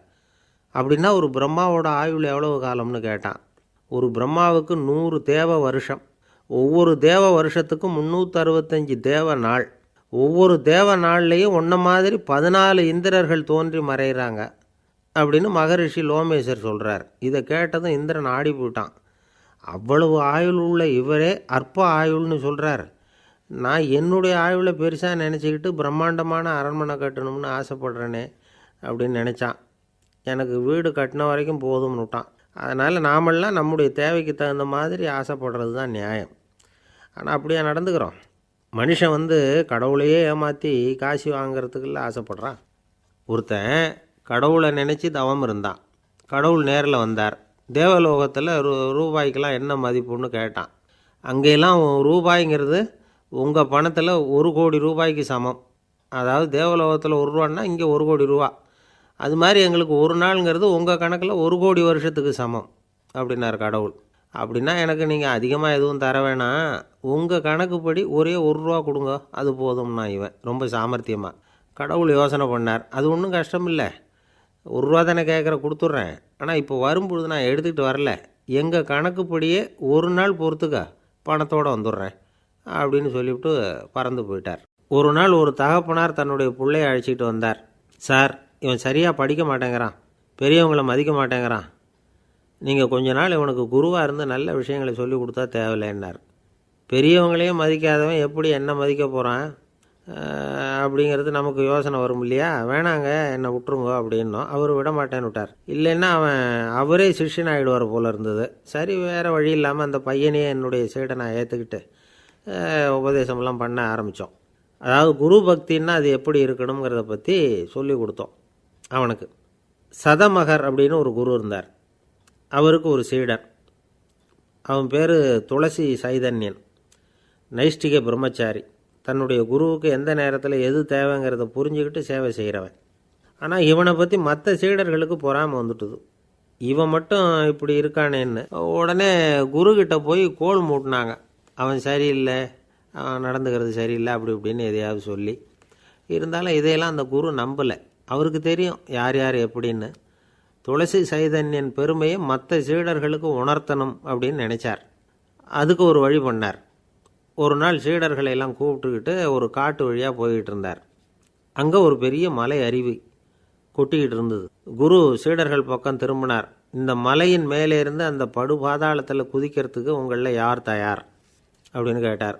ஒரு சீடனும் ஆய திறக்கலை, ஒதுங்கி நின்றுக்கிட்டாங்க. பின்னாடி மூட்டை முடிச்சோடு வந்துக்கிட்டு இருந்தான் துளசி சைதன்யன். அவனை பார்த்தார். தப்பாருப்பா, நீ மேலே இருந்து அந்த அருவியில் குதி அப்படின்னார். அப்படியே செய்கிறேன் சுவாமின்னா ஓடி போய் பொத்துன்னு குதிச்சுட்டான். அடுத்த கணமே குருநாதர் தன்னுடைய யோக சக்தியால் பறந்து போய் அவன் கீழே விழுந்துடாமல் தாங்கி பிடிச்சி கொண்டுக்கிட்டு வந்துட்டார். மற்ற சீடர்களுக்கெல்லாம் ஒரு மாதிரி ஆயிட்டுது. அடுத்தபடியாக என்ன பண்ணலாம்னு யோசித்தாங்க இவனை மாட்டி விடுறதுக்கு. ஒரு நாள் வெத்தலை அடிக்கிற ஒரு சின்ன உரலையும் உலக்கையையும் எடுத்து ஒளிய வச்சுட்டாங்க. சதமகர் சன்னியாசி இல்லை, அவர் வெத்தலை போடுவார். பல்லு சரியில்லை, அதனால் இடித்து தான் வெத்தலையை போடணும். திடீர்னு வெத்தலை பாக்கு கேட்டார். வழக்கமாக உரலில் இடித்து தர்றது தான் துளசியின் பழக்கம். உரலை தேடினா கிடைக்கல, என்ன பண்ணுறது? குரு கேட்டுவிட்டாரே, குரு சேவை தானே முக்கியம். என்ன பண்ணால் வெத்தலை பாக்க தன்னுடைய வாயில் போட்டு முன்னு அதை எடுத்து அவர்கிட்ட கொடுத்துட்டான். குரு எதையோ படிச்சுக்கிட்டே அதை வாங்கி வாயில் போட்டுக்கிட்டார். துளசி இன்றைக்கி தாம்பூலம் நல்லா இடிக்கப்பட்டிருக்கு, ருசியாக வேறு இருக்குது, அதை இடித்த பாத்திரத்தை என் கண்ணால் பார்க்கணும்னு ஆசையாக இருக்குன்னு விட்டார். அதை மட்டும் அனுப்பி போய் நீ வர வேண்டான்னு வேற சொல்லிவிட்டார். இதை கேட்டதும் துளசி தவிச்சு போயிட்டான். இவன் போகாமல் எப்படி வாயை மட்டும் அனுப்பி வைக்க முடியும்? இவன் தவிக்கிறத பார்த்ததும் மற்ற சீடர்களுக்கெல்லாம் மனசுக்குள்ளே ரொம்ப சந்தோஷம். துளசி கொஞ்சமும் யோசிக்கலை. வாழை எடுத்தான், தன்னுடைய தலையவே அப்படியே அறுத்து வெட்டி எடுத்தான். இன்னொரு சீடங்கிட்ட கொடுத்துட்டான், எடுத்துகிட்டு போன்னு சொல்லி. கொண்டுகிட்டு போய் குரு முன்னாடி வைக்கிறாங்க. அந்த தலையில் வாய் திறந்துருக்கு, வெத்தலை போட்டு முன்னு இருந்தது, தெரிஞ்சு போச்சு, சிவப்பாக இருந்தது. அவனுடைய குரு பக்தியை இப்போ எல்லாரும் ஒத்துக்கிட்டாங்க. அதுக்கப்புறம் குரு சதமகர் தன்னுடைய அற்புத திறமையினால் அந்த தலையை மறுபடியும் ஒட்ட வச்சுட்டார். துளசிக்கு உயிர் வந்துட்டுது. இப்படி ஒரு பெரிய கதை உண்டு. அதாவது துளசி சைதன்யன் அவனுடைய குரு பக்தி எப்படி அப்படின்னு கேட்டோம். ரொம்ப அபாரம். அப்படின்னா அந்த பையன் அடக்கமாக. சும்மா விளையாட்டுக்காக தான் அப்படி அவங்ககிட்ட கேட்டோம். ஏன்பா உன்னுடைய குரு பக்தியை என்கிட்ட காட்டுறதுக்கு உன்னோட கழுத்தை நீயே அறுக்கணும்னு நான் சொன்னால் அதை நீ செய்வியா அப்படின்னு கேட்டோம். என்னுடைய கழுத்தை நானே அறுக்க வேண்டிய அவசியம் இல்லை சார் அப்படின்னா அவன். ஏண்டான்னு, அதே காரியத்தை தான் இனிமேல் நீங்கள் தினமும் செய்ய போகிறீங்களே சார் அப்படிங்கிறான். ஒருத்தர் ரொம்பவும் மகிழ்ச்சியாக வந்துக்கிட்டு இருந்தார். என்ன விஷயம்னு விசாரித்தேன். நான் தோற்று போயிட்டேன், அதுதான் மனசுக்கு மகிழ்ச்சியாக இருக்குது அப்படின்னார். எனக்கு இது ரொம்ப ஆச்சரியமாக போச்சு. இந்த உலகத்தில் தோற்று போகிறவங்க யாரும் மகிழ்ச்சியாக இருக்கிறதில்ல. அப்படி இருக்கிறப்ப இவர் இப்படி சொல்கிறாரே, எங்கே தோற்று போனீங்கன்னு கேட்டேன். அதுக்கப்புறம் தான் அவர் விவரமாக சொன்னார். என்னோட 5 வயசு குழந்தையோடு நான் விளையாடிக்கிட்டு இருந்தேன். அந்த விளையாட்டில் என் குழந்தை ஜெயிச்சுட்டுது, நான் தோற்று போயிட்டேன் அப்படின்னார் ரொம்ப உற்சாகமாக. நான் யோசித்து பார்த்தேன். அதாவது நாம் சின்ன குழந்தையாக இருக்கிறப்போ எந்த விளையாட்டில் கலந்துக்கிட்டாலும் அதில் நாம் தான் ஜெயிக்கணும்னு ஒரு வெறி நமக்குள்ளே இருக்கும். நம்மளை எதிர்த்து விளையாடுறவர் நல்லவரா கெட்டவரா, பெரியவரா சின்னவரா அப்படிங்கிறதெல்லாம் முக்கியம் கிடையாது. அவர் தோற்று போகணும், நாம் ஜெயிக்கணும், அதுதான் முக்கியம். எதிரியை சந்தோஷப்படுத்த விளையாடுகிற கலை அப்போ நமக்கு தெரியறதில்ல. வாழ்க்கையில் ஒரு பக்குவம் வந்ததுக்கு அப்புறம் வெற்றி பெறணுங்கிற மன அழுத்தம் போயிடுது. போட்டியில் ஜெயிக்கணுங்கிறத விட குழந்தையை சந்தோஷப்படுத்தணுங்கிறது முக்கியமாக போச்சு. ஜெயிக்கணுங்கிற வெறி ஓடி போட்டுது. ஒரு குழந்தையாக இருந்தப்போ நம்ம வளர்ச்சிக்கு உதவிய வெறி பெரியவனானதுக்கு பிறகு நமக்கு எதிரியாக மாறுது. அதை சரியான சமயத்தில் நாம் புரிஞ்சுக்கிட்டோம்னா போதும், நாம் பொழைச்சிக்கலாம். ஒவ்வொரு மனுஷனுமே வாழ்க்கையோட அடுத்த கட்ட வளர்ச்சியில் அடி எடுத்து வைக்கிற நேரத்தில் தன்கிட்ட இருந்து ஏதோ ஒரு குணத்தை அல்லது தன் குணம் இருந்த ஏதோ ஒரு உறவை நாம் இழக்கத்தான் வேண்டியிருக்குது. ஒரு கட்டம் வரைக்கும் உதவியாக இருந்த குணம் அடுத்த கட்டத்துக்கு தடையாக கூட மாறிடலாம். இந்த பரிமாண மாற்றத்துக்கு உள்ளாகிற ஒவ்வொருத்தரும் பிரத்யட்சமாக இதை உணர்றாங்க.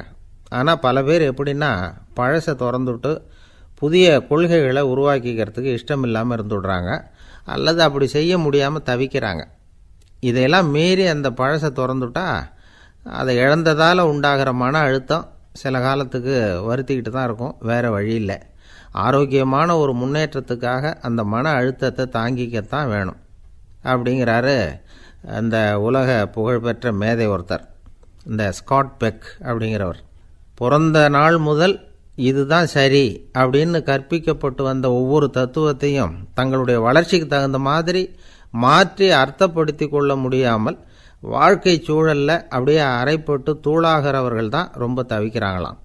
இதுதான் அவருடைய கருத்து.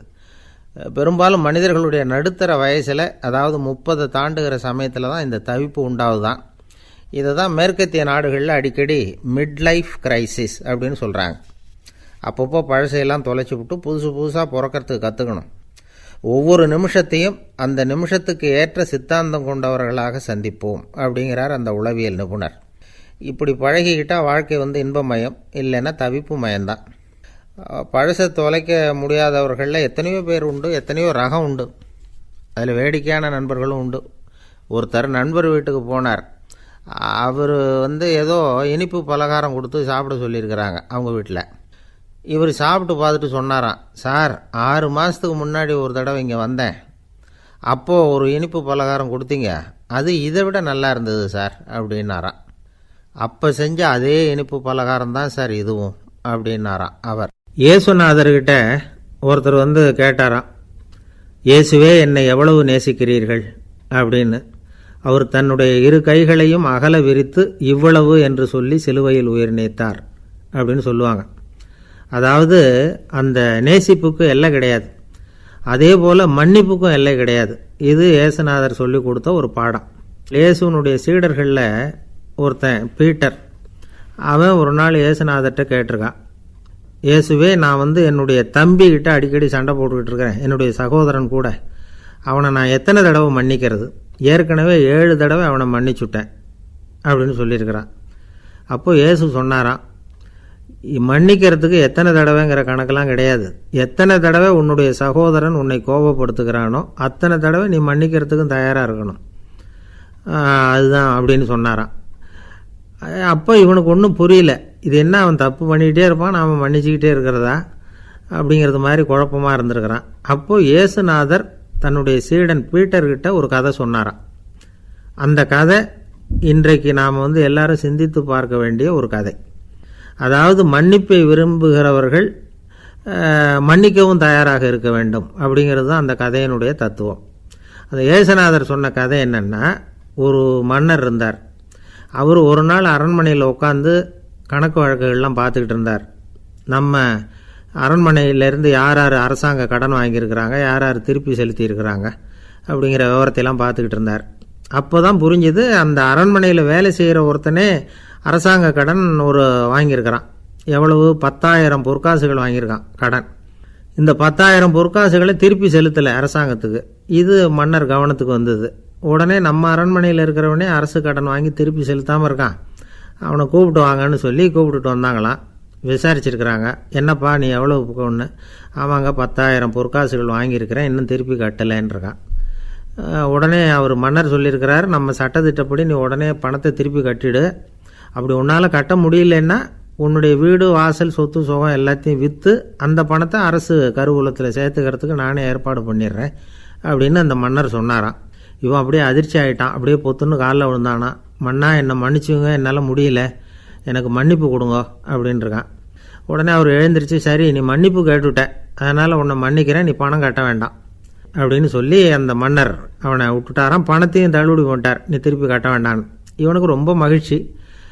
அதனால் ரொம்ப உல்லாசமாக வந்துக்கிட்டு இருக்கிறான். தெருவில் வந்துக்கிட்டு இருக்கிறப்ப இவங்கிட்ட கடன் வாங்கின ஒருத்தன் எதுக்கு வந்துக்கிட்டு இருக்கான். அவன் இவங்கிட்ட ஒரு 100 பொற்காசுகள் கடன் வாங்கியிருக்கான். அவன் வந்தான், இவன் போய் அவன் சாட்டையாக பிடிச்சிக்கிட்டான், நீ எப்படா என் கடனை திருப்பி கொடுக்க போகிறேன்னு. அவன் இப்போ முடியல, கொஞ்சம் பொறுத்துக்கா, அப்புறம் தரேன் இருக்கான். அதெல்லாம் முடியாது, நீ கொடுத்து தான் ஆகணும் அப்படின்னு இவன் புடிவமாக சொல்கிறான். இப்போ நிலைமையை பாருங்கள், இவன் ஏற்கனவே 10,000 பொற்காசுகள் அரசாங்கத்தில் கடன் வாங்கினா அதுக்கு மன்னிச்சு விட்டுட்டார் இவனை. ஆனால் இவன் இன்னொருத்தனை மன்னிக்கிறதுக்கு தயாராக இல்லை. இவங்கிட்ட கடன் வாங்கின இன்னொருத்தன் 10 பொற்காசுகள், அவனை மன்னிக்க தயாராக இல்லை. அவனை கொண்டு போய் நீதிமன்றத்தில் கொண்டு போய் நிறுத்தி தண்டனை வாங்கி கொடுத்துட்டான். நீதிபதி என்ன சொன்னார், அந்த இவன் வாங்கின பொற்காசுகளை திருப்பி கட்டுற வரைக்கும் ஜெயிலில் இருக்கணுங்கிறது தீர்ப்பு. ஆனால் உடனே அரசர் காதில் விழுந்தது. சொல்லிட்டாங்க, உங்ககிட்ட மன்னிப்பு வாங்கிட்டு போனானே ஒருத்தன், அவன் இன்னொருத்தனை மன்னிக்கிறதுக்கு தயாராக இல்லை, அவனை கொண்டு போய் ஜெயிலில் அடைச்சிட்டான் அப்படின்னு. உடனே மன்னர் பார்த்தார், இவனை மறுபடியும் கூப்பிட்டு வர சொன்னார். தபாரப்பா, நான் உன்னை மன்னிச்சு விட்டேன், ஆனால் நீ இன்னொருத்தனை மன்னிக்கிறதுக்கு தயாராக இல்லை, அதனால் என்னுடைய தீர்ப்பையும் மாற்றுறேன், நீயும் அரசு கடன் தீர்ற வரைக்கும் ஜெயிலில் தான் இருக்கணும் அப்படின்னு சொல்லி ஜெயிலுக்கு அனுப்பிச்சிட்டாராம். இப்படி ஒரு கதையை இயேசுநாதர் தன்னுடைய சீடருக்கு சொன்னதாக ஒரு வரலாறு. அது என்ன, அதிலேருந்து நாம் புரிந்து கொள்ள வேண்டியதுன்னா, நாம் மன்னிக்கப்படணும்னு நாம் விரும்புகிறோம்னா நாம் இன்னொருத்தரை மன்னிக்கிறதுக்கு தயாராக இருக்கணும். அதனால் நாம் இன்னொருத்தரை யாரையும் மன்னிக்க மாட்டோம், ஆனால் என்ன இன்னொருத்தரை மன்னிக்கணும் அப்படிங்கிறது மாதிரி செய்யக்கூடாதுன்னு சொல்லுவாங்க. அது மாதிரி நாம் இப்போ இது தப்பாக புரிஞ்சுக்கிறவங்களும் இருக்கிறாங்க. பாவம் மன்னிப்புங்கிறதுலாம் எதுக்குன்னா, அதாவது மறுபடியும் பாவம் செய்யாமல் இருக்கிறதுக்காக தான். அதான் மன்னிக்கிறாரே அப்படிங்கிறதுக்காக மறுபடியும் பாவம் பண்ணிகிட்டு இருக்கிறது இல்லை. அதான் ஒருத்தர் கேட்டாராம், பாவத்திலேருந்து மன்னிப்பு கிடைக்கணும்னா நீ என்ன செய்யணும் அப்படின்னு கேட்டிருக்கார். அதுக்கு அவன் சொல்லியிருக்கிறான், நான் முதல்ல பாவம் செய்யணும், அப்போ தானே மன்னிப்பு கிடைக்கும் அப்படின்னு நானாம். இப்படிப்பட்டவர்கள் தான் இன்றைக்கி உலகத்தில் அதிகமாக இருக்கிறாங்க. அதனால் இந்த மன்னிப்பின் மகத்துவங்கிறது இயேசுநாதர்கிட்டேருந்து தான் நாம் புரிஞ்சுக்கணும். அந்த இயேசு சொன்ன அந்த மன்னிக்கிற மனோபாவம் இருந்தால் இன்றைக்கி உலகம் பூராவும் அமைதி பூங்காவாக இருக்கும். அதில் ஒன்றும் ஆச்சரியமே இல்லை, அதில் ஒன்றும் சந்தேகமும் இல்லை. அதனால் மன்னிக்கிற மனோபாவத்தை நாம் எல்லாரும் நமக்குள்ளே வளர்த்து கொள்ள வேண்டும் அப்படிங்கிறது தான் நாம் இன்றைக்கு எல்லோரும் சிந்தித்து பார்க்க வேண்டிய ஒரு செய்தி. ஒரு வயசான அம்மா தெரு வழியாக போயிட்டு இருந்தாங்க. அவங்க கையில் எண்ணத்தையோ வச்சுக்கிட்டு அதை அடிக்கடி பார்த்துக்கிட்டே இருந்தாங்க. ஒருத்தன் மெதுவாக அவங்கக்கிட்ட போய் கையில் இருக்கிறது என்ன அப்படின்னு எட்டி பார்த்தா அவங்க கையில் 4 பல் இருந்துதான். இவன் ஆச்சரியமாக அந்த அம்மாவை பார்த்தான். ஏம்மா, உனக்கு என்ன பைத்தியமா, ஏது இந்த பல், இதை என்னத்துக்காக கையில் வச்சுக்கிட்டு அலைஞ்சிக்கிட்டு இருக்கிற அப்படின்னு கேட்டிருக்கான். அதுக்கு அந்த அம்மா விவரம் சொல்ல ஆரம்பித்தாங்களாம். இதை பாருப்பா, எனக்கு ஒரு மகன் இருந்தான், அவனை ரொம்ப செல்லமாக வளர்த்தேன். அவனை தரையிலேயே நடக்க விடுறதில்ல, எப்பவும் தூக்கி வச்சுக்கிட்டு இருப்பேன். அவன் நல்லா பெரியவனாகி பள்ளிக்கூடம் போகிறப்ப கூட அவன் புஸ்தக மூட்டையை நான் தான் சுமந்துக்கிட்டு போவேன். பார்க்குறவங்க கூட கேலி பண்ணுவாங்க, ஏம்மா படிக்க போகிறது நீயா உன் பிள்ளையான்னு கேட்பாங்க. அவன் இன்றைக்கி எவ்வளோ பெரிய மனுஷன் ஆகிட்டான், வெளிநாட்டில் பெரிய உத்தியோகத்தில் இருக்கான். சமீபத்தில் இங்கே வந்துட்டு போனான். ஒரு நாள் ஏதோ கோபத்தில் என்ன அரைஞ்சுட்டான். அப்போ இந்த 4 பல்லும் கீழே விழுந்துட்டுது. இன்னமும் கூட விழுந்திருக்கும், ஆனால் பல்லு தான் இல்லை. என் புள்ள அரைஞ்சதுனால விழுந்த பல்லு இல்லையா அது. அதனால் இதை எப்பவும் என் கையிலேயே வச்சுக்கிட்டு ஆசையோடு பார்த்துக்கிட்டு இருக்கிறேன். அவன் தான் வெளிநாட்டுக்கு போட்டான், அவனை பார்க்க முடியாத ஏக்கத்தை நான் இந்த பல்லை பார்த்து போக்கிக்கிறேன் அப்படின்னு நாங்களாம் அந்த அம்மா. இந்த கதை எதுக்காகன்னா, தாய் அன்பு அப்படிங்கிறது எப்படிப்பட்டதுங்கிறத புரிஞ்சுக்கிறதுக்காக. கல்யாணம் ஆனதுக்கப்புறம் தாயை மறந்து விடுறவங்க எத்தனை பேர் இந்த உலகத்தில்? அவங்க காதில் வேணுங்கிறதுக்காக தான் இந்த தகவல். ஆனால் ஒரு விஷயம் மட்டும் நல்லா புரிஞ்சுக்கணும், தாயை மதிக்க தெரிஞ்சவங்க தான் இன்றைக்கி வாழ்க்கையில் எல்லா விதத்துலேயும் முன்னுக்கு வந்திருக்கிறாங்க. வேணும்னா விசாரித்து பார்த்துக்குங்க. இன்னொரு அம்மா இருந்தாங்க. அவங்க தினமும் ஒரு கோயிலுக்கு வருவாங்க. சாமியை பார்த்து, கடவுளே நான் இறந்து போனால் நரகத்துக்கு போகணும் அப்படின்னு வேண்டிக்குவாங்களாம். எல்லோரும் சொர்க்கத்துக்கு போகணும்னு தானே கடவுள்கிட்ட வேண்டிக்குவாங்க. இந்த அம்மா தினம் நான் நரகத்துக்கு போகணும் அப்படின்னு வேண்டிக்கிறாங்க. அங்கே இருந்த அர்ச்சகருக்கு இது சந்தேகம். ஒரு நாள் அதை நேரடியாகவே அவங்கக்கிட்ட கேட்டுவிட்டார். அதுக்கு அந்த அம்மா பதில் சொன்னாங்களாம், ஐயா, எனக்கு கல்யாணம் ஆகி ரொம்ப நாள் வரைக்கும் குழந்த பாக்கியம் இல்லாமல் இருந்தது. கோயில் குளம் எல்லாம் சுற்றி வந்தேன். ரொம்ப நாள் கழித்து ஒரு குழந்த பிறந்தது, ஆண் குழந்தை. அவனை நான் ரொம்ப செல்லம் கொடுத்து வளர்த்தேன். அதோட விளைவு என்ன ஆச்சுன்னா, அவன் ரொம்ப மோசமாக ஆயிட்டான். கெட்ட பழக்க வழக்கம்லாம் கற்றுக்கிட்டான். அவன் இறந்து போனால் நிச்சயம் அவனுக்கு நரகம்தான் கிடைக்கும். அந்த அளவுக்கு கெட்டவன் அவன். அப்படிப்பட்ட காரியங்கள்லாம் பண்ணிகிட்ருக்கான், எனக்கு தெரியும். இவனுக்காக நரகத்தில் கூட யாரும் தயவு காட்ட மாட்டாங்க, தாட்சண்யம் காட்ட மாட்டாங்க. அதனால் இவனுக்கு முந்தி நான் இறந்து நரகத்துக்கு போயிட்டா அங்கே இவனை கவனிச்சிக்கலாமே, இவனுக்கு பணிவிடை செய்யலாமேன்னு பார்க்குறேன் அப்படின்னு நாங்களாம். அதனால தான் நான் நரகத்துக்கு போகணும்னு தினம் ஆண்டவனை வேண்டிகிட்டு இருக்கிறேன் அப்படின்னு கண்கலங்கி அந்த அம்மா சொன்னாங்களாம். அதுதான் தாய் உள்ளம்ங்கிறது. தாயின் பெருமையை சரியாக உணர்ந்துட்டா அவங்களுக்கு எப்பவும் எந்த கஷ்டமும் வராது. இது ஏதோ உபதேசத்துக்காக சொல்கிற வார்த்தை இல்லை, உண்மையான வார்த்தை. இந்த விவரத்தையெல்லாம் நண்பர் ஒருத்தர்கிட்ட சொல்லிக்கிட்டு இருந்தேன். அவர் கொஞ்ச நாள் கழித்து என்னை தேடி வந்தார். அவர் கையிலேயும் 4 பல்லு வச்சுருந்தார். என்னங்க ஆச்சு, ஏதுங்க இந்த பல்லு அப்படின்னு விசாரித்தோம். உங்கள் உபதேசத்தை கேட்டுவிட்டு இந்த உலகத்தில் எல்லாரையும் தாயாக நினைக்க ஆரம்பிச்சிட்டேன். ஒரு அம்மாவை கடத்தரில் பார்த்து தாயேன்னு கூப்பிட்டேன். அவங்க உடனே பலார்னு என்னை அரைஞ்சிட்டாங்க, பல்லு விழுந்துட்டுது. அதை தான் பொறுக்கி எடுத்துக்கிட்டு நேராக உங்களை தேடி வந்துக்கிட்டு இருக்கிறேன்னார். தாயேன்னு தானே கூப்பிட்டீங்க, அதுக்கு ஏன் அரைஞ்சாங்க அப்படின்னு கேட்டோம். நான் தாயேன்னு கூப்பிட்டது அவங்க காதில் நாயேன்னு விழுந்துட்டு தான், அதுதான் அப்படி ஆயிட்டுது அப்படின்னார். ஊருக்கு வெளியில் அமைதியான ஒரு இடம், அங்கே ஒரு ஆசிரமம், அங்கே ஒரு சாமியார். அவர் தினமும் நல்ல போதனைகள்லாம் செய்வார். பல பேர் போய் அங்கேயே சில நாள் தங்கியிருந்து அவர் சொல்கிற அறிவுரைகளை எல்லாம் கேட்டுக்கிட்டு வர்றது வழக்கம். ஒரு தடவை அவரை பார்த்துட்டு போகிறதுக்காக 3 வெளியூர் தம்பதிகள் வந்தாங்களாம். அந்த மடத்திலேயே சாப்பிட்டுக்கிட்டு தங்கியிருந்து அவங்களுடைய போதனைகளை கேட்டுக்கிட்டு போகணுங்கிறது அவங்க நோக்கம். காலையில் குளிச்சுட்டு பூஜையில் உட்காந்தார் அந்த சுவாமி. இவங்களும் குளிச்சுட்டு அந்த பூஜையை பார்க்குறதுக்காக அவர் முன்னாடி உட்காந்தாங்க. பூஜை ஆரம்பமாச்சு. சம்பிரதாயப்படி அது ரொம்ப நேரம் நடந்துக்கிட்டே இருக்குது. இவங்களுக்கு நல்ல பசி இருந்தாலும் இந்த நேரத்தில் அதை எப்படி வெளியில் காட்டிக்கிறது? பேசாமல் இருந்தாங்க. அந்த சுவாமி பூஜையை முடித்தார். அதுக்கப்புறம் பேச ஆரம்பித்தார். பேச்சு அருமையாக தான் இருந்தது, அமிர்தமாக தான் இருந்தது. இருந்தாலும் இவங்களுக்கு இருக்கிற வயிற்று பசி அதை சரியாக கவனிக்க விடலை. அந்த சுவாமியே இதை கவனித்ததா தெரியல. இவங்களுக்கு மனசுக்குள்ளே ஒரு எண்ணம், உள்ளே சாப்பாடு தயாராகிட்டு இருக்கும் போல இருக்குது. இந்த பேச்சு முடிஞ்சது நம்மளை உள்ளே அழைச்சிட்டு போய் சாப்பாடு போடுவாங்கன்னு நினைக்கிறோம் அப்படின்னு இவங்களாம் நினச்சிக்கிட்டாங்க. ஆனால் சுவாமி இதை பற்றி எதுவுமே பேசலை, கண்டுக்கலை. ஒரு அம்மாவால் அதுக்கு மேலே சும்மா இருக்க முடியுமா? முடியல. சாப்பாட்டை கவனிக்கலாமா அப்படின்னு சொல்லி மெதுவாக ஆரம்பித்தாங்க. கவனிக்கலாமே அப்படின்னு உள்ளே அழைச்சிட்டு போனார் சுவாமி. இவங்க ரொம்ப அவசரமாக எழுந்திரிச்சு உள்ளே ஓடினாங்க. அங்கே ஒரு மேஜை மேலே ஒரு கிண்ணம் மூடி இருந்தது. இதுதான் சாப்பாட்டு மேஜை போல இருக்குது, இங்கே சாப்பாடு வந்துடும் அப்படின்னு நினச்சாங்க. உடனே போய் சுற்றி உக்காந்துக்கிட்டாங்க. சுவாமி அந்த கிண்ணத்தை எடுத்து அந்த அம்மா கிட்ட கொடுத்தார். அவங்க அதை வாங்கி மூடியை திறந்து பார்க்குறாங்க. உள்ளே ஒரு சாவி இருக்குது. சரிதான், இது சமையலறை சாவி போல் இருக்குது. அங்கே போய் அதை திறந்து சாப்பாட்டை நாமே எடுத்துக்கிட்டு இங்கே வச்சுக்கிட்டு சாப்பிட்ணும் போல இருக்குது அப்படின்னு நினச்சாங்க. சாவி இருக்கு இல்லையா, வாங்க பூட்டின அறையை காட்டுறேன் அப்படின்னு சுவாமி அவங்கள அழைச்சிட்டு போனார், காட்டினார். இவங்க அந்த அறையை ரொம்ப ஆவலோடு திறந்தாங்க. உள்ளே பார்த்தா அங்கே அரிசி, பருப்பு, விதவிதமான காய்கறி எல்லாம் இருக்குது. சமையலுக்கு வேண்டிய மிளகாய், எண்ணெய், பால், தயிர், நெய் இப்படி எல்லாமே இருக்குது. அடுப்பு, விறகு, நெருப்பு போட்டி அது கூட அங்கே இருக்குது. சாப்பாடு தயாராக இருக்கும்னு நினச்சிக்கிட்டு போனால் இப்படி இருக்குதே அப்படின்னு சொல்லி அதை பார்த்ததும் ரொம்ப சோர்ந்து போட்டாங்க அவங்க. சுவாமி என்ன இது சாப்பாடு இல்லையா அப்படின்னாங்க. அதுதான் சாப்பாட்டுக்கு வேண்டிய எல்லாம் இங்கே இருக்குதே, அடுப்பு மூட்டி நீங்கள் தான் அவங்கவுங்க ருசிக்கு தகுந்த மாதிரி சமைச்சிக்கணும்.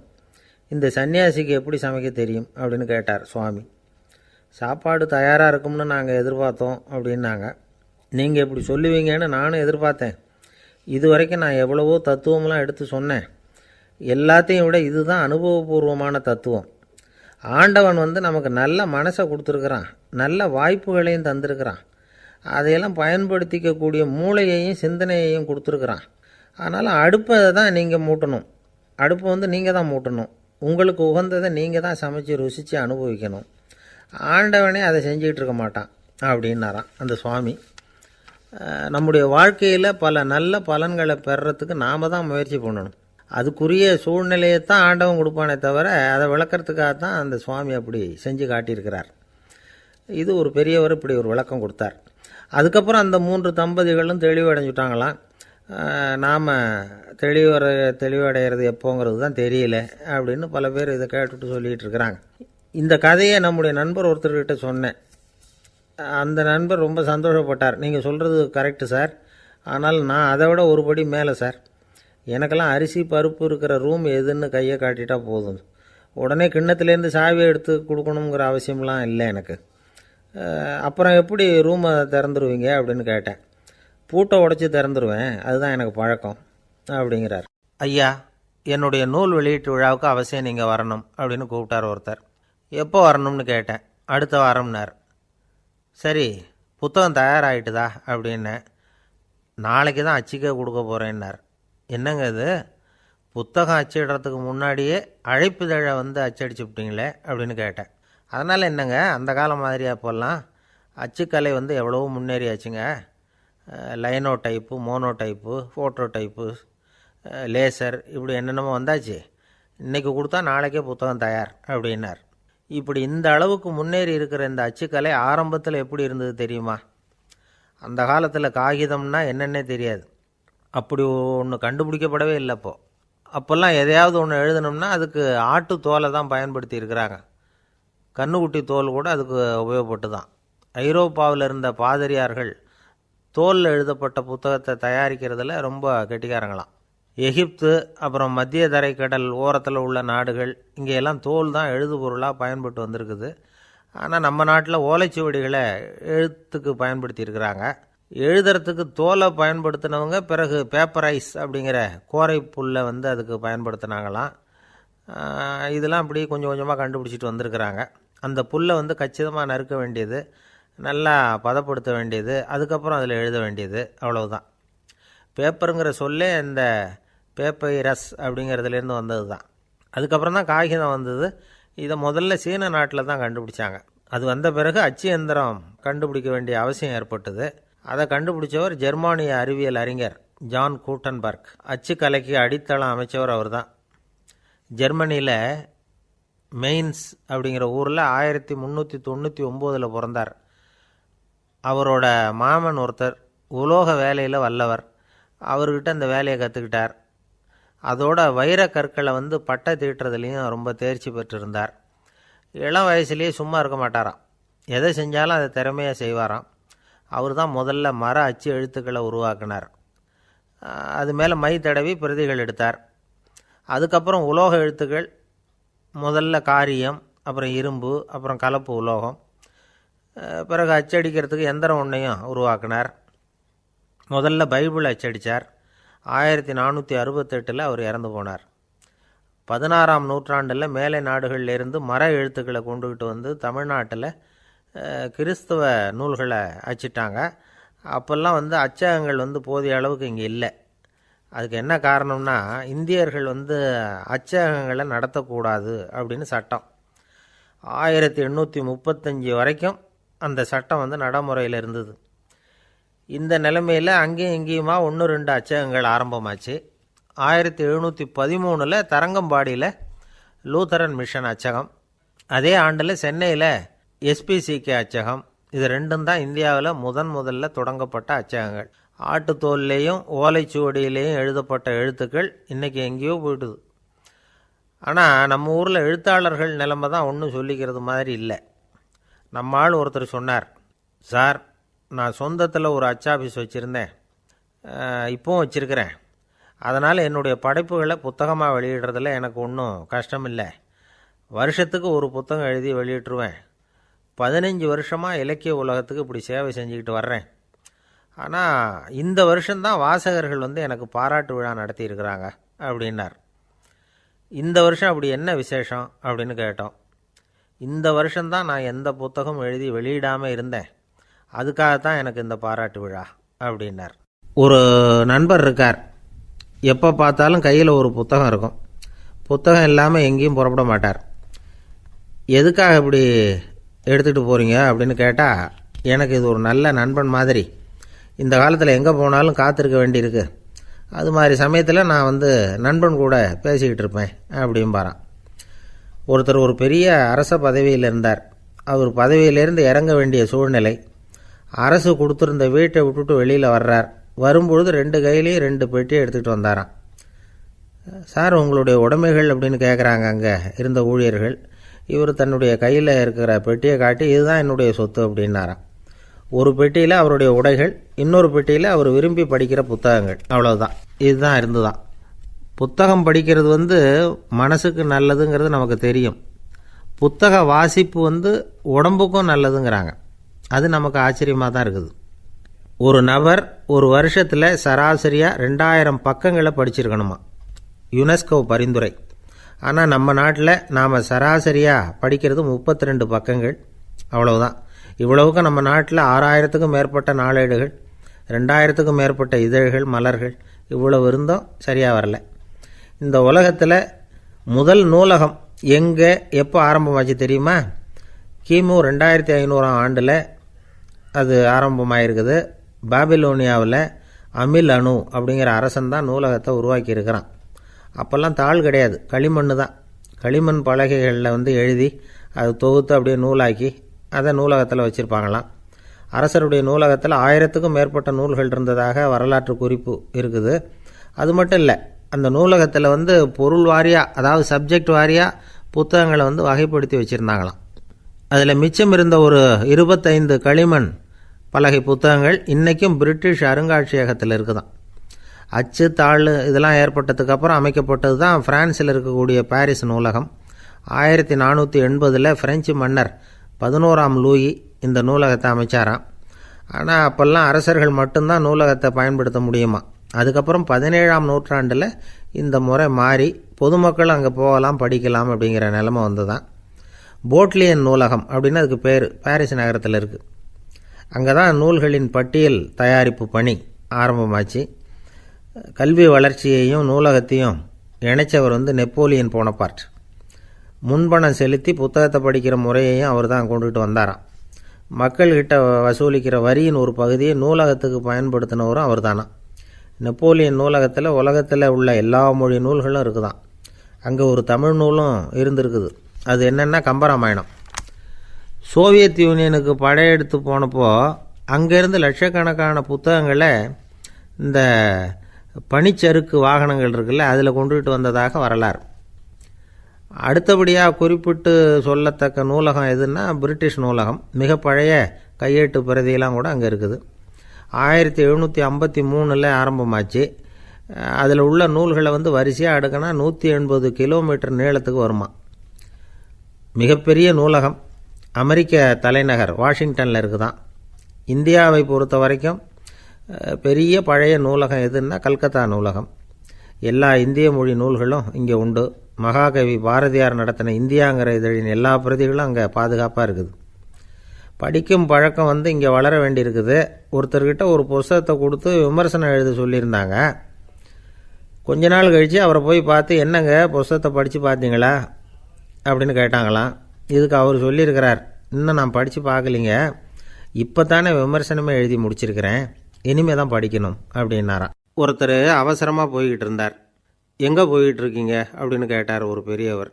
கடைக்கு போகிறேன் சார், சாமான் வாங்கிறதுக்கு அப்படின்னார். அங்கே போகிறதுக்கு முன்னாடி தெரிஞ்சிக்க வேண்டியதெல்லாம் தெரிஞ்சுக்கிட்டீங்களா அப்படின்னு கேட்டார் பெரியவர். கடைக்கு போய் காசை கொடுத்து ஒரு பொருளை வாங்கிட்டு வரப்போகிறோம், இதில் தெரிஞ்சிக்க வேண்டியது என்ன இருக்குது அப்படின்னார் அலட்சியமாக. இப்போ அந்த பெரியவர் பேச ஆரம்பித்தார். இந்த உலகத்தில் எந்த ஒரு செயலில் இறங்குறப்பவும் நாம் நல்லா ஆலோசனை பண்ண வேண்டிய விஷயம் 5 அப்படின்னார். உதாரணமாக, ஒருத்தன் கடைக்கு போய் ஏதோ ஒரு பொருளை வாங்கிட்டு வர போகிறான்னு வச்சுக்கோங்களேன். அப்போ கூட அவன் 5 விஷயங்களை பற்றி தெரிஞ்சுக்க வேண்டியிருக்குது அப்படிங்கிறார் அவர். முதல்ல அந்த பொருள் எப்படிப்பட்டது அப்படிங்கிறத தெரிஞ்சுக்கணும். ரெண்டாவதாக தன்னை பற்றியும் தெரிஞ்சுக்கணும். அப்போ தான் அந்த பொருள் தனக்கு தேவையா இல்லையா அப்படிங்கிறத புரிஞ்சுக்க முடியும். மூணாவதாக தெரிஞ்சுக்க வேண்டியது ஒன்று இருக்குது. அது என்னென்னா, அந்த பொருளை அடையிறதுக்கு வழி என்ன அப்படிங்கிறத தெரிஞ்சுக்கணும். அதாவது எவ்வளவு பணம் கொடுத்தா அது கிடைக்கும், இது மாதிரியான விஷயங்கள். நாலாவதாக அந்த பொருளை அடையிறது மூலமாக நாம் அடையக்கூடிய பயன் என்ன அப்படிங்கிறதையும் உணரணும். அஞ்சாவது, அந்த பொருளை அடையிறதுல இருக்கக்கூடிய தடை எது அப்படிங்கிறதையும் நாம் தெரிஞ்சுக்கணும். பெரியவர் பேசுகிறது ஏதோ தத்துவம் மாதிரி தெரியுது இல்லையா? தத்துவம்தான். அதாவது இப்படி உலகியல் வாழ்க்கையில் சின்ன சின்ன விஷயங்கள்லேயே நாம் 5 விஷயங்களை தெரிஞ்சுக்க வேண்டியிருக்குது. அது ரொம்ப அவசியமாக இருக்குது. பேரின்ப நிலைன்னு சொல்கிறாங்கள்ல, அது மாதிரி பெரிய சமாச்சாரங்கள்லேயும் இந்த 5 விஷயங்களை நாம் தெரிஞ்சுக்க வேண்டியிருக்குது. அதுக்கு பேர் என்னன்னா அர்த்த பஞ்சகம். வைணவ சமயத்தில் அர்த்த பஞ்சகம்ங்கிறது ரொம்ப பெரிய விஷயம். கடைக்கு போகிறது மாதிரி கடவுளை பார்க்க போகிறப்பவும் நாம் 5 விஷயங்களை தெரிஞ்சுக்கணுமா. முதல்ல பரம்பொருள் அப்படிங்கிறது என்ன, அதோட தன்மைகள் என்ன, இதை தெரிஞ்சுக்கணும். இதுக்கு பேர் என்னென்னா பரமாத்ம ஸ்வரூபம் அப்படின்னு பேர். ரெண்டாவது, நாம் யார், நம்மோட தன்மை என்ன அப்படிங்கிறத தெரிஞ்சுக்கணும். நான் யாருன்னு எனக்கே தெரியலங்கிறப்போ இதை நான் சொல்கிறேன்னு இது என்னுடையதுன்னு சொல்கிறது தப்பு தானே. அப்புறம் மூணாவது விஷயம், பரம்பொருளை நாம் அடையிறதுக்கு வழி எது, இதை தெரிஞ்சுக்கணும். இது உபாய ஸ்வரூபம் அப்படின்னு பேர். நாலாவது விஷயம், நாம் அடைய வேண்டிய பயன்கள் என்ன அப்படிங்கிறத தெரிஞ்சுக்கிறது. இதுக்கு புருஷார்த்தம் அப்படின்னு பேர். அஞ்சாவது, அந்த பயனை அடைய விடாமல் தடுக்கிற தடைகள் யாவை அப்படிங்கிறத தெரிஞ்சுக்கிறது. இது விரோதி ஸ்வரூபம். இதைத்தான் தடையியல் அப்படின்னு சொல்கிறாங்க. அதாவது பரமாத்மாவை பற்றிய அறிவு, ஜீவாத்மாவை பற்றிய அறிவு, உபாயம் பற்றிய அறிவு, புருஷார்த்தம் பற்றிய அறிவு, இந்த 4 அறிவுக்கும் எதிரடையாக, அதாவது அதையெல்லாம் தப்பாக புரிஞ்சுக்கிறதால உண்டாகக்கூடிய அறிவு விரோதி ஸ்வரூபம். என்ன இது தகவலில் ஏதாவது கதை சொல்லுவீங்கன்னு பார்த்தா ஏதோ தத்துவம் பேசிகிட்டு இருக்கிறீங்களே அப்படின்னு நினைக்கலாம். இதுவும் தெரிஞ்சிக்க வேண்டிய ஒரு பெரிய விஷயந்தான். காதில் போட்டு வச்சா எப்போவாவது உபயோகப்படும். என்னுடைய நண்பர் ஒருத்தர் ஒரு நாள் என்கிட்ட சொன்னார், சார், அடுத்த மாதம் தஞ்சாவூரில் ஒரு கல்யாணம், போகிறதா வேண்டாமா அப்படின்னு ஒரே குழப்பமாக இருக்குது அப்படின்னார். நான் உடனே இந்த அர்த்த பஞ்சக உபதேசம் பண்ண ஆரம்பித்தேன். அவர் எல்லாத்தையும் பொறுமையாக கேட்டுவிட்டு, சரி சார், நான் போகிறதுன்னு முடிவு பண்ணிவிட்டேன்னார். எப்படி இந்த முடிவுக்கு வந்தீங்க அப்படின்னு கேட்டேன். அவர் சொன்னார், சார், அந்த 2வது பாயிண்ட் ஒன்று சொன்னீங்களே, அதை புரிஞ்சுக்கிட்டதுக்கு அப்புறம்தான் இந்த முடிவுக்கு வந்தேன் அப்படின்னார். என்ன 2வது பாயிண்ட்டுன்னு? அதாவது தன்னை பற்றி புரிஞ்சுக்கணும் அப்படின்னு சொன்னீங்க. உடனே என்னை பற்றி புரிஞ்சுக்கிட்டேன், நான் யாருங்கிறது எனக்கு தெரிஞ்சுது, உடனே போகிறது தான் நல்லதுன்னு முடிவு பண்ணிவிட்டேன்னார். நீங்கள் யாருன்னு கேட்டேன். நான் தான் சார் அந்த கல்யாணத்தில் தாலி கட்ட வேண்டிய மாப்பிள்ளை அப்படின்னார். அந்த காலத்தில் அண்ணாமலை ரெட்டியார்னு ஒருத்தர் இருந்தார். அவர் வெங்கனூர் அப்படிங்கிற கிராமத்தில் இருந்தார். அங்கேருந்து விருத்தாசலம் கோவிலுக்கு தவறாமல் போயிட்டு வந்துக்கிட்டு இருந்தார். இடையில் வெள்ளாறு, அதில் ஒரு சமயம் வெள்ளம் வந்துட்டுது. இவரால் போக முடியல. அதோட விளைவு வெங்கனூர்லேயே ஒரு கோவில் கட்டணும் அப்படின்னு முடிவு பண்ணார், சிவாலயம். அந்த சமயத்தில் வடநாட்டில் பஞ்சம். அதனால் அங்கே இருந்த பல சிற்பிகள் தென்னாட்டை நோக்கி வர ஆரம்பித்தாங்க. அவங்க வெங்கனூர் வழியாக வர்றது தெரிஞ்சதும் இவர் போய் பார்த்தார். இங்கே ஒரு கோவில் கட்டணும், அதுக்கு நீங்கள் உதவணும்னார். பஞ்ச காலத்தில் இப்படி ஒரு வாய்ப்பு கிடைச்சதில் அவங்களுக்கும் ரொம்ப மகிழ்ச்சி. உற்சாகத்தோடு ஒத்துக்கிட்டாங்க. ஆலய திருப்பணி ஆரம்பமாச்சு. அவங்களுக்கு வேண்டிய எல்லா வசதிகளையும் இவர் செஞ்சு கொடுத்தார். அவங்களுக்கு எந்த குறையும் இல்லாமல் பார்த்துக்கிட்டார். அது மட்டும் இல்லை, ஒவ்வொரு நாளும் அங்கே வருவார். உங்களுக்கு என்ன வேணும், எது வேணும்னு கேட்பார். ஏதாவது குறை இருந்தால் சொல்லுவாங்க, உடனே தீர்த்து வைப்பார். இவரும் கேட்பார், எந்த குறையாக இருந்தாலும் என்கிட்ட சொல்லுங்க அப்படின்னு சொல்லுவார். அதை தவிர இவராகவே கவனித்தும் அவங்களுக்கு என்னென்ன தேவைங்கிறத கண்டுபிடிச்சி அதையெல்லாம் கொடுத்துக்கிட்டு இருப்பார். என்ன தேவைன்னாலும் அதை நிறைவேற்றி வச்சுருவார். அந்த சிற்பிகளின் தலைவன் ஒருத்தன், அந்த ஆளுக்கு வெத்தலை பாக்கு போடுறது பழக்கம். இதை தெரிஞ்சுக்கிட்டு அதுக்காகவே ஒரு ஆளை ஏற்பாடு பண்ணார். வேணுங்கிறப்போலாம் நீ வெத்தலை சீவல் மடித்து கொடுக்க வேண்டியது உன் வேலை அப்படின்னு ஒருத்தனை ஏற்பாடு பண்ணிட்டார். இப்படியெல்லாம் செஞ்சதும் அவங்களுக்கும் ரொம்ப உற்சாகம், ரொம்ப பொறுப்பாக சிற்ப வேலைகளை செஞ்சுக்கிட்டு இருக்கிறாங்க. ஒரு நாள் என்னாச்சு தெரியுமா, அந்த சிற்பிகளின் தலைவன் ரொம்ப நுணுக்கமாக ஒரு வேலையை செஞ்சுக்கிட்டு இருக்கிறான். சாரம் போட்டு அது மேலே படுத்துக்கிட்டு அண்ணாந்து பார்த்து உச்சியில் நுணுக்கமான சிற்பங்களை உருவாக்கிக்கிட்டு இருக்கான். சிற்பியின் கவனம் செதறப்படாதுங்கிறதுனால இவர் மெதுவாக சத்தம் போடாமல் கிட்ட போய் நின்று அதை கவனிச்சிக்கிட்டு இருக்கிறார். அந்த சிற்பி வழக்கம் போல் வெத்தலை பாக்குக்காக இடது கையை கீழே நீட்டினான். அந்த சமயம் பார்த்து அவருக்கு தாம்பூலம் கொடுக்குறவன் அங்கே இல்லை, எங்கேயோ போயிருக்கிறான். அண்ணாமலை ரெட்டியார் என்ன பண்ணார் தெரியுமா, தனக்காக கொடுக்கப்பட்ட தாம்பூலத்தை வாங்கி சிற்பியின் கையில் கொடுக்குறார்.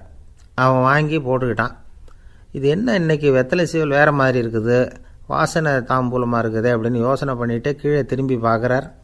பார்த்தா ரெட்டியார் மறுபடியும் சிற்பி கை நீட்டும் பொழுது கொடுக்கறதுக்காக தாம்பூலத்தை மடித்து வாங்கி வச்சுக்கிட்டு தயாராக நிற்கிறார். சிற்பிக்கு அதிர்ச்சி.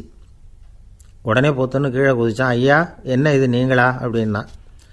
இவர் சொன்னார், நான் ஒன்றும் தப்பு பண்ணலையே, உன்னுடைய கை புண்ணியம் செஞ்ச கை, கோயில் கட்டுற கை, அந்த கைக்கு தாம்பூலம் கொடுக்கறதுல என்ன தப்பு அப்படின்னாராம். ஏற்கனவே பஞ்சத்தில் அடிபட்டு வந்த எங்களை நீங்கள் ஆதரித்ததே பெரிய விஷயம். இந்த செயல் என்னை ஒரு பெரிய கடனாளி ஆகிவிட்டுது. ஐயா, எங்களுக்கு உணவு உடை இதை மட்டும் நீங்கள் கொடுத்தா போதும், ஊதியம்னு எதுவும் வாங்க மாட்டோம் அப்படின்னு நானும். அந்த சிற்பி எவ்வளவோ வற்புறுத்தியும் எதுவும் வாங்கிக்கலையாம். இந்த செய்தியை தமிழ் தாத்தா டாக்டர் ஊவேசா சொல்லியிருக்கிறார். அந்த காலத்தில் எப்படிப்பட்டவங்கள்லாம் வாழ்ந்துருக்கிறாங்க பாருங்கள். இந்த காலத்தில் ஒருத்தர் கோவில் கட்டினார், வேலை செய்கிற எல்லாருக்கும் சாப்பாடு போடுவார். சிற்ப வேலை செஞ்சுட்டு சாப்பிட வர்ற ஒவ்வொருத்தர் கையையும் அன்பாக பிடிச்சி முத்தம் கொடுத்து உள்ளே அனுப்புவார். அந்த கைகளுக்கு நீங்கள் கொடுக்குற மரியாதையாது அப்படின்னு கேட்டாங்க. அது இல்லைங்க, ஏற்கனவே முதல் பந்தியில் சாப்பிட வந்தவன் மறுபடியும் வர்றானான்னு கண்டுபிடிக்கிறதுக்காக கையை பிடிச்சி மோந்து பார்க்குறேன் அப்படின்னாராம் அவர். பிரம்மத்தை அறிந்தவன் பிரம்மமாகிறான் அப்படின்னு ஒரு பெரியவர் பேசினார் ஒரு கோவிலில். தைத்திரிய உபனிஷத்து அப்படி சொல்லுதான். இதை கேட்கும் பொழுது நமக்கு ஒரு சந்தேகம் வரும். அது எப்படி பிரம்மத்தை அறிந்தவன் பிரம்மமாகிறான்னா, சிங்கத்தை அறிந்தவன் சிங்கமாகிறானா, தோசையை அறிந்தவன் தோசை ஆகிறானா? இப்படிப்பட்ட சந்தேகம் நமக்கு வர்றதில் ஒன்றும் ஆச்சரியம் இல்லை. இது இயற்கை. இதுக்கும் அந்த பெரியவரே பதில் சொல்கிறார். சிங்கம் வேற, நாம் வேற. அதனால் சிங்கத்தை அறிந்தவன் சிங்கமாக மாட்டான். ஆனால் பிரம்மம் வேற, நாம் வேற இல்லை. அதனால் பிரம்மத்தை அறிந்தவன் பிரம்மமாகிறான் அப்படிங்கிறது அவரோட விளக்கம். மனிதன் அவன்தான் தான் பிரம்மங்கிறது தெரியாதனால தான் அதை வேறு எங்கேயோ தேடிகிட்டு இருக்கிறான். கடைசியில் அது தான் தாங்கிறது புரிஞ்சுக்கிற பொழுது அவன் பிரம்மம் ஆகிடுறான். இதை விளக்கிறதுக்கு ஒரு உபநிஷத்து கதையே இருக்குது. நமக்கு தெரிஞ்ச கதை தான், ஆனால் அதை வேறு விதமான அர்த்தத்தில் விளையாட்டாக சொல்லிகிட்டு இருக்கிறோம். ஒரு சமயம் ஒரு 10 நண்பர்கள் ஒரு காட்டு வழியாக போய்கிட்டு இருக்கிறாங்க. குறுக்க ஒரு நதி, அதை கடந்து அடுத்த பக்கம் போகணும். எல்லோரும் ஒரு வழியாக கடந்து அடுத்த கரைக்கு போய் சேர்ந்துட்டாங்க. அங்கே போய் சேர்ந்ததுக்கப்புறம் எல்லோரும் பத்திரமா சேர்ந்துட்டோமா அப்படின்னு தெரிஞ்சுக்கிறதுக்காக எண்ணி பார்க்குறான் அந்த கூட்டத்து தலைவன். அவங்க மொத்தம் 10 பேர். ஆனால் அவன் எண்ணி பார்க்குறப்போ 9 தான் வருது. ஏன்னா அவன் தன்னை விட்டுவிட்டான். எதிரில் நிற்கிறவங்கள மட்டுமே எண்ணுறான். ஐயோ 10வது ஆள் எங்கேங்கிறான், பதறான். சரி நீ இரு, நான் எண்ணி பார்க்குறேன்னு சொல்லிவிட்டு இன்னொருத்தன் எண்ணுறான். அவனும் தன்னை விட்டுட்டு எண்ணுறான். 9 தான் வருது. எல்லோரும் கொய்யோ முறையோன்னு கத்த ஆரம்பிச்சிட்டாங்க.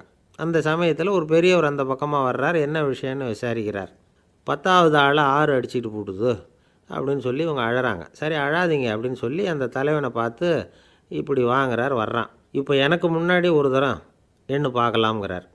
1 2 3ன்னு ஆரம்பித்து 9ல் முடிக்கிறான். உடனே பெரியவர் நீ தான் அந்த 10வது ஆள் அப்படிங்கிறார். இது உண்மை. நாம் தான் அது. நாம் தான் நம்மளை வேறு எங்கேயோ தேடிகிட்டு இருக்கிறோம். நாம் எங்கேயோ தேடிகிட்டு இருக்கிறோமே, அந்த பிரம்மம் நாம் தான். இப்படி ஒரு பெரிய உண்மையை விளக்கிறதுக்காக தான் அப்படி ஒரு கதை சொல்லப்பட்டது. ஆனால் அதை நாம் வேறு விதமாக வேடிக்கையாக உபயோகப்படுத்திக்கிட்டு இருக்கிறோம். எப்படி தெரியுமா, ஒரு ஆத்தங்கரையில் ஒரு 10 பேர் முழிச்சுக்கிட்டே நின்றுக்கிட்டு இருந்தாங்களாம். அந்த பக்கமாக வந்த ஒருத்தன் ஏன் இப்படி முழிச்சுக்கிட்டு நிற்கிறீங்கன்னு கேட்டிருக்கிறான். எங்களுக்கு நீச்சல் தெரியாது, நாங்கள்லாம் அடுத்த கரைக்கு போய் சேரணும் அப்படின்னு நாங்களாம். சரி நான் கொண்டுட்டு போய் விட்றேன். எல்லாரும் அக்கறைக்கு போய் சேர்ந்த உடனே ஆளுக்கு 1 ரூபா வீதமாக மொத்தம் 10 ரூபா எனக்கு கொடுக்கணும் அப்படின்ட்டுருக்கான் இவன். சரின்னு ஒத்துக்கிட்டாங்க. இவன் ஒவ்வொருத்தராக கையை பிடிச்சி மெதுவாக ஆற்றுல இறக்கி அழைச்சிட்டு போயிட்டான். 9 பேரை கரை சேர்த்துட்டான். 10வது ஆள் பாதி ஆற்றுல போயிட்டுருக்கிறப்போ திடீர்னு வெள்ளம் வந்துட்டுது. புடி நழுவி போச்சு. கையை விட்டுட்டான். வெள்ளம் அடிச்சிட்டு போட்டுது. அழைச்சிட்டு வந்தவன் நீச்சல் அடித்து தட்டு தடுமாறி கரைக்கு வந்து சேர்ந்துட்டான். கரையில் இருந்தவங்களுக்கு இந்த விஷயம் தெரியாது. இருந்தாலும் இவன் உடம்பு பூரா நனைஞ்சி கொஞ்சம் அதிகமாக மூச்சு வாங்க நின்றுக்கிட்டு இருந்தானா, ஏங்க ஏன் இப்படி மூச்சு வாங்குது, என்ன விஷயம் அப்படின்னு கேட்டாங்களாம். அதுக்கு இவன் கொஞ்சமாக அலட்டிக்காமல் சொன்னானா, வேறு ஒன்றும் இல்லை, நீங்கள் கொடுக்க வேண்டிய 10 ரூபாயில் 1 ரூபா குறைஞ்சி போச்சு, அவ்வளவுதான் அப்படின்னானா. ஒரு ஆள் ராமகிருஷ்ணரை தேடி வந்தான். அவன் கையில் 1000 பொற்காசுகள் வச்சுருந்தான். அதை அவர்கிட்ட கொடுத்து இதை ஏற்றுக்கணும் அப்படின்னு ரொம்ப பணிவாக கேட்டுக்கிட்டான். அவர் பார்த்தார், இது எனக்கு தேவையில்லை, ஆனாலும் உன்னுடைய மனசை புண்படுத்துறதுக்கு நான் விரும்பலை, அதனால் நீ கொடுக்குறத வாங்கிக்கிறேன்னார். வாங்கிக்கிட்டார். அப்புறம் கேட்டார், இதை பாரு, இனிமேல் இதெல்லாம் என்னுடைய இது தானே அப்படின்னார். ஆமாம், அதையெல்லாம் நான் உங்களுக்கே கொடுத்துட்டேன் அவன். சரி, இப்போ நீ எனக்காக ஒரு காரியம் பண்ணணும்னார். என்ன செய்யணும்னு சொல்லுங்கன்னா, இந்த நாணயங்களையெல்லாம் எடுத்துக்கிட்டு போய் கங்கை நதியில் எரிஞ்சுட்டு வா அப்படின்னார். இவனுக்கு அதிர்ச்சியாக போச்சு. என்ன பண்ணுறது, இனிமேல் அது முடியாதுன்னு சொல்ல முடியாது. ஏன்னா அந்த நாணயங்களையெல்லாம் அவருக்கே கொடுத்துட்டான். இனிமேல் அதெல்லாம் இவனுடையது இல்லை. பேசாமல் அவ்வளவையும் அள்ளிக்கிட்டு ஆத்தங்கரைக்கு போனான். போனவன் ரொம்ப நேரம் திரும்பியே வரல. ராமகிருஷ்ணருக்கு சந்தேகம், என்ன ஆச்சு அந்த மனுஷனுக்கு, காசுகளோடு அந்த கங்கையில் குதிச்சுட்டானா, போகும்பொழுதே ஒரு மாதிரியாக தான் போனான், போய் என்னன்னு பார்த்துட்டு வாங்க அப்படின்னார். அங்கே இருந்த ஒருத்தர் ஓடி போய் பார்த்தார். அவர் போய் பார்க்கும்பொழுது அவன் அங்கேயே இருந்தான். அதுக்கப்புறம் அவர் திரும்பி வந்தார். வந்து விவரத்தை சொன்னார். அதாவது அவன் கங்கை கரையில் உட்காந்துக்கிட்டு ஒவ்வொரு நாணயமாக 1 2ன்னு எண்ணி எண்ணி வீசிக்கிட்டு இருக்கிறான். அவனை சுற்றி ஒரு கும்பல் நின்றுக்கிட்டு அவனை தடுத்துக்கிட்டு இருக்குது அப்படின்னு விவரத்தை சொன்னார் போயிட்டு வந்தவர். இதை கேட்டதும் ராமகிருஷ்ணரே புறப்பட்டு அங்கே போனாராம். என்ன இப்படி பண்ணிகிட்ருக்கிற, நான் உன்னை அந்த நாணயங்களை கங்கையில் வீசி எறிய சொன்னேன், நீ ஏன் அதை எண்ணிக்கிட்டு இருக்கிற அப்படின்னார். பழக்கம்தான் காரணம், நான் ஒவ்வொரு நாளும் ஒவ்வொன்றா சேமித்து வச்சேன், இன்றைக்கி என்கிட்ட நிறைய இருக்குது, உங்களுக்கு ஒரு 1000 நாணயங்களை கொடுக்கணுங்கிறது என்னோடய ஆசை அப்படின்னா. இப்போ ராமகிருஷ்ணர் சொன்னார், ஒரே நேரத்தில் எல்லாத்தையும் சம்பாதிச்சிருந்தா நீ எண்ணுறது பொருத்தமாக இருக்கும். எல்லாத்தையும் இழக்கும்போது ஒவ்வொன்றா எண்ணிக்கிட்டு இழக்கிறதுங்கிறது சரியான செயல் இல்லை. அதனால் ஒரே தடவையாக எல்லாத்தையும் தூக்கி எறிஞ்சிடும் அப்படின்னார். இது இழப்பது அப்படிங்கிற ஒரு உயர்ந்த நிலை. இதை நாம் யதார்த்த வாழ்க்கையில் சம்மந்தப்படுத்தி பார்த்து குழப்பிக்கிட்டு இருக்கக்கூடாது. இழக்கிறேன்னு சொல்லிக்கிட்டு இருக்கிற காசையெல்லாம் ஆற்றுலையும் குளத்துலையும் கொண்டு போய் எரிஞ்சிட்டு வாங்க அப்படின்னு உபதேசம் பண்ணுறதாக யாரும் நினச்சிடக்கூடாது. இதில் நாம் புரிஞ்சிக்க வேண்டியது என்னென்னா, எதையாவது ஒன்றை இன்னொருத்தருக்கு கொடுக்கணும் அப்படின்னு விருப்பப்பட்டால் அதை மனப்பூர்வமாக கொடுத்துடணும். கொடுத்துட்டு அதையே நினச்சிக்கிட்டு இருக்கக்கூடாது. நம்மால் ஒருத்தர் ஒரு 100 ரூபா நோட்டை தன்னுடைய நண்பர் ஒருத்தர்கிட்ட கொடுத்து, இது உனக்கு தான் வச்சுக்கோ அப்படின்னார். அவர் பார்த்தார், இது இனிமேல் எனக்கு தானே சொந்தம் அப்படின்னார். ஆமான்னார் அவர். அப்படின்னா எனக்காக நீ ஒரு உதவி செய்யணும்னார். சொல்லுங்கள் செய்கிறேன்னார் அவர். இந்த 100 ரூபா நோட்டை தீ வச்சு கொளுத்தி விடுன்னார். இவர் அதிர்ச்சியாகி அவரை பார்த்தார். இப்போ அவர் சொன்னார், நீ எனக்கு அன்பாக கொடுத்தது இது, இந்த நோட்டு கள்ள நோட்டுங்கிறது எனக்கு முன்னாடியே தெரியும், சீக்கிரம் கொளுத்தி விடு, அதுதான் நம்ம 2 பேருக்குமே நல்லது அப்படின்னாராம் அவர். ஏங்க எங்கே போயிட்டு வரீங்க அப்படின்னு கேட்டேன். எனக்கு வேண்டப்பட்ட ஒருத்தரை பார்த்து. ஆஸ்பத்திரிக்குன்னார். எந்த ஆஸ்பத்திரிக்குன்னே? மாட்டு ஆஸ்பத்திரிக்குன்னார். என்ன விஷயம்னே? மாமனாருக்கு உடம்பு சரியில்லை, அதுதான் மாட்டு ஆஸ்பத்திரிக்கு போயிட்டு வரேன்னார். அட பாவி, அதுக்கு அந்த ஆஸ்பத்திரிக்காக போவாங்க அப்படின்னு ஆச்சரியமா. அட அது இல்லைப்பா, முதல்ல எங்கள் குடும்ப டாக்டர் தான் தேடிக்கிட்டு போனேன். அவர் அந்த நேரத்தில் அவர் வளர்க்குற நாய்க்குட்டிக்கு உடம்பு சரியில்லைன்னு சொல்லி அதை தூக்கிக்கிட்டு மாட்டு ஆஸ்பத்திரிக்கு போயிட்டாராம் சொன்னாங்க. அதனால் அங்கே போய் அவரை சந்தித்து விஷயத்தை சொல்லிவிட்டு வர்றேன்னார். அப்புறம் தான் எனக்கு கொஞ்சம் நிம்மதியாக இருந்தது. பொதுவாக நமக்கு தெரிஞ்ச வரையில் டாக்டர்கள் 2 வகை. நமக்கு வைத்தியம் பண்ணுற டாக்டர்கள் ஒரு வகை, நம்மக்கிட்ட இருக்கிற ஆடு மாடு கோழிக்கு வைத்தியம் பண்ணுற டாக்டர்கள் ஒரு வகை. இப்போ தான் எனக்கு தெரியும் இன்னொரு வகையான டாக்டர்களும் உண்டுங்கிறது. அது யாருன்னா, பூச்சிகளுக்கு வைத்தியம் பண்ணுற டாக்டர்கள், அதாவது பூச்சி டாக்டர்கள். வெளிநாடுகளில் அப்படிலாம் கூட சில பேர் இருக்கிறாங்க. பிரிட்டனில் யார்க்ஷயர் வட்டாரத்தில் ராதர்ஹாம் அப்படின்னு ஒரு ஊர். அங்கே ஒரு விலங்கியல் மருத்துவர், பேர் டாக்டர் லான்ஸ் ஜெப்சன். அவர் ஆஸ்பத்திரி வாசலில் பார்த்தீங்கன்னா தினமும் நிறைய பேர் நின்றுக்கிட்டு இருப்பாங்க. கையில் கண்ணாடி குடுவை, தகர டப்பா இப்படி ஏதாவது இருக்கும். அதுக்குள்ளே ஏதாவது பூச்சிகள் இருக்கும். அதுக்கு வைத்தியம் பண்ணுறதுக்காக வந்தவங்க தான் அவங்கெல்லாம். சிலந்தி பூச்சி, பல்லி, தேள், பாம்பு இப்படி ஏதாவது இருக்கும். பொழுதுபோக்காக சில பேர் நாய், பூனை, கிளி, மைனா, புறா இப்படி ஏதாவது வளர்க்குறாங்கல்ல, அது மாதிரி இப்போல்லாம் தேள், பல்லி, பாம்பு, பூச்சி இதையெல்லாம் வளர்க்க ஆரம்பிச்சிட்டாங்களாம். இது ஒரு புது ஃபேஷன். இப்போ கூண்டுக்குள்ளே டப்பாக்குள்ளே போட்டு வளர்க்குறது, அதுக்கு ஏதாவது நோய் வந்துட்டுதுன்னா வைத்தியம் பண்ணுறதுக்கு டாக்டர்கிட்ட வந்துட வேண்டியது, இப்படி இந்த பழக்கம்லாம் நிறையா வந்துட்டுது. ரத்தம் உறிஞ்சிற அட்டைகள் கூட இவங்ககிட்ட வைத்தியத்துக்கு வருதான். சிலந்திகளில் செங்கால் சிலந்தின்னு ஒரு வகை. மத்திய அமெரிக்க காடுகளில் இது அதிகம். சிலந்திகள்லேயே ரொம்ப விலை உசந்தது இந்த ரகம்தான். கால்களில் சிவப்பு கோடுகள் இருக்கும். இந்த இனம் இப்போ குறைஞ்சிக்கிட்டே வர்றதுனால சர்வதேச விதிகளின்படி இவற்றின் ஏற்றுமதி இறக்குமதிக்கு தடை விதிக்கப்பட்டிருக்குது. அதனால் இதை வளர்க்குறவங்க வீட்டுக்குள்ளேயே இனவிருத்தி மூலமாக பெருக்கி விற்பனை பண்ணிட்டு வராங்களாம். அந்த வகை சிலந்திகள் தான் இப்போ வைத்தியத்துக்கு அதிகமாக வருதான். சரி, இதுக்கெல்லாம் எப்படி வைத்தியம் பண்ணுறாங்க? முதல்ல அதை குளிர்பதன பெட்டியின் வழுவழுப்பான சுவரில் விட்ட உடனே அதெல்லாம் மெதுவாக இறங்கி வரும். அப்போ அதன் நோயை கண்டுபிடிக்கிறது சுலபம். அப்புறம் அதுக்கு கிருமிகளை கொல்லக்கூடிய மருந்துகளையோ வலி நிவாரண மருந்துகளையோ கொடுப்பாங்க. கால் உடைஞ்ச சிலந்திகளுக்கு பசையை கொண்டு ஆப்ரேஷன் பண்ணுவாங்க. சில சிலந்திகளுக்கு உடஞ்ச காலை எடுத்துட்டா புதிய கால் வளர்ந்துடும். சிலந்திகளை மனிதர்கள் கையில் எடுக்கிறப்போ அது பயந்து போய் கீழே குதிக்குது. அதனால் கால் உடஞ்சி விடுது, இல்லைன்னா வயிறு சேதமடையுது. அந்த நிலைமையில் வர்ற சிலந்திகளுக்கு மயக்க மருந்து கொடுத்து ஆப்ரேஷன்லாம் கூட பண்ணுறாங்களாம். பார்த்திங்களா பூச்சிகளுக்கு வந்த வாழ்வே. நம்ம ஊர்லேயும் வீடுகளில் பூச்சிகள் வளர்க்குறது உண்டு. ஒருத்தர் வந்தார், எனக்கு 3000 கரப்பாம்பூச்சி அவசரமாக தேவைப்படுது, எங்கே கிடைக்கும்னு கேட்டார். கரப்பாம்பூச்சியா? அது என்னத்துக்குன்னு கேட்டோம். அது வேறு ஒன்றும் இல்லை, நான் குடியிருக்கிற வாடகை வீட்டை காலி பண்ண போகிறேன்.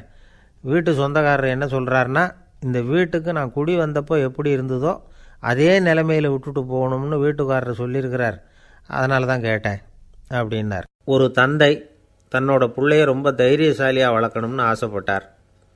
அதுக்காக அவனை கூப்பிட்டு உட்கார வச்சு இப்படி உபதேசம் பண்ணார். இதை பாருப்பா, நான் உன்னாட்டம் இருக்கிறப்போலாம் எதுக்கும் பயப்பட மாட்டேன், ரொம்ப துணிச்சலாக இருப்பேன். ஒரு நாள் ஒரு அப்பாவி எலியை ஒரு பூனை துரத்திட்டு ஓடிச்சு. நான் உடனே என்ன செஞ்சேன் தெரியுமா? அந்த பூனையை பிடிச்சேன், அது வாலில் ஒரு பட்டாசு சரத்தை கட்டினேன், கொளுத்தி விட்டேன். படபடன்னு வெடிக்க ஆரம்பிச்சுட்டுது. அது துள்ளிக்கிட்டு அங்கேயும் இங்கேயும் ஓடி இருக்கு பாரு ஓட்டம், ரொம்ப தமாஷு அப்படின்னார் அப்பா. இப்படி சொல்லிவிட்டு பையனை பார்த்து, இதை கேட்குறதுக்கு உனக்கும் துணிச்சல் வருதா? நான் என்னுடைய செயலை நீ கேட்குறப்போ உனக்கு துணிச்சல் வருதா அப்படின்னு கேட்டார். வருதுன்னா பையன்.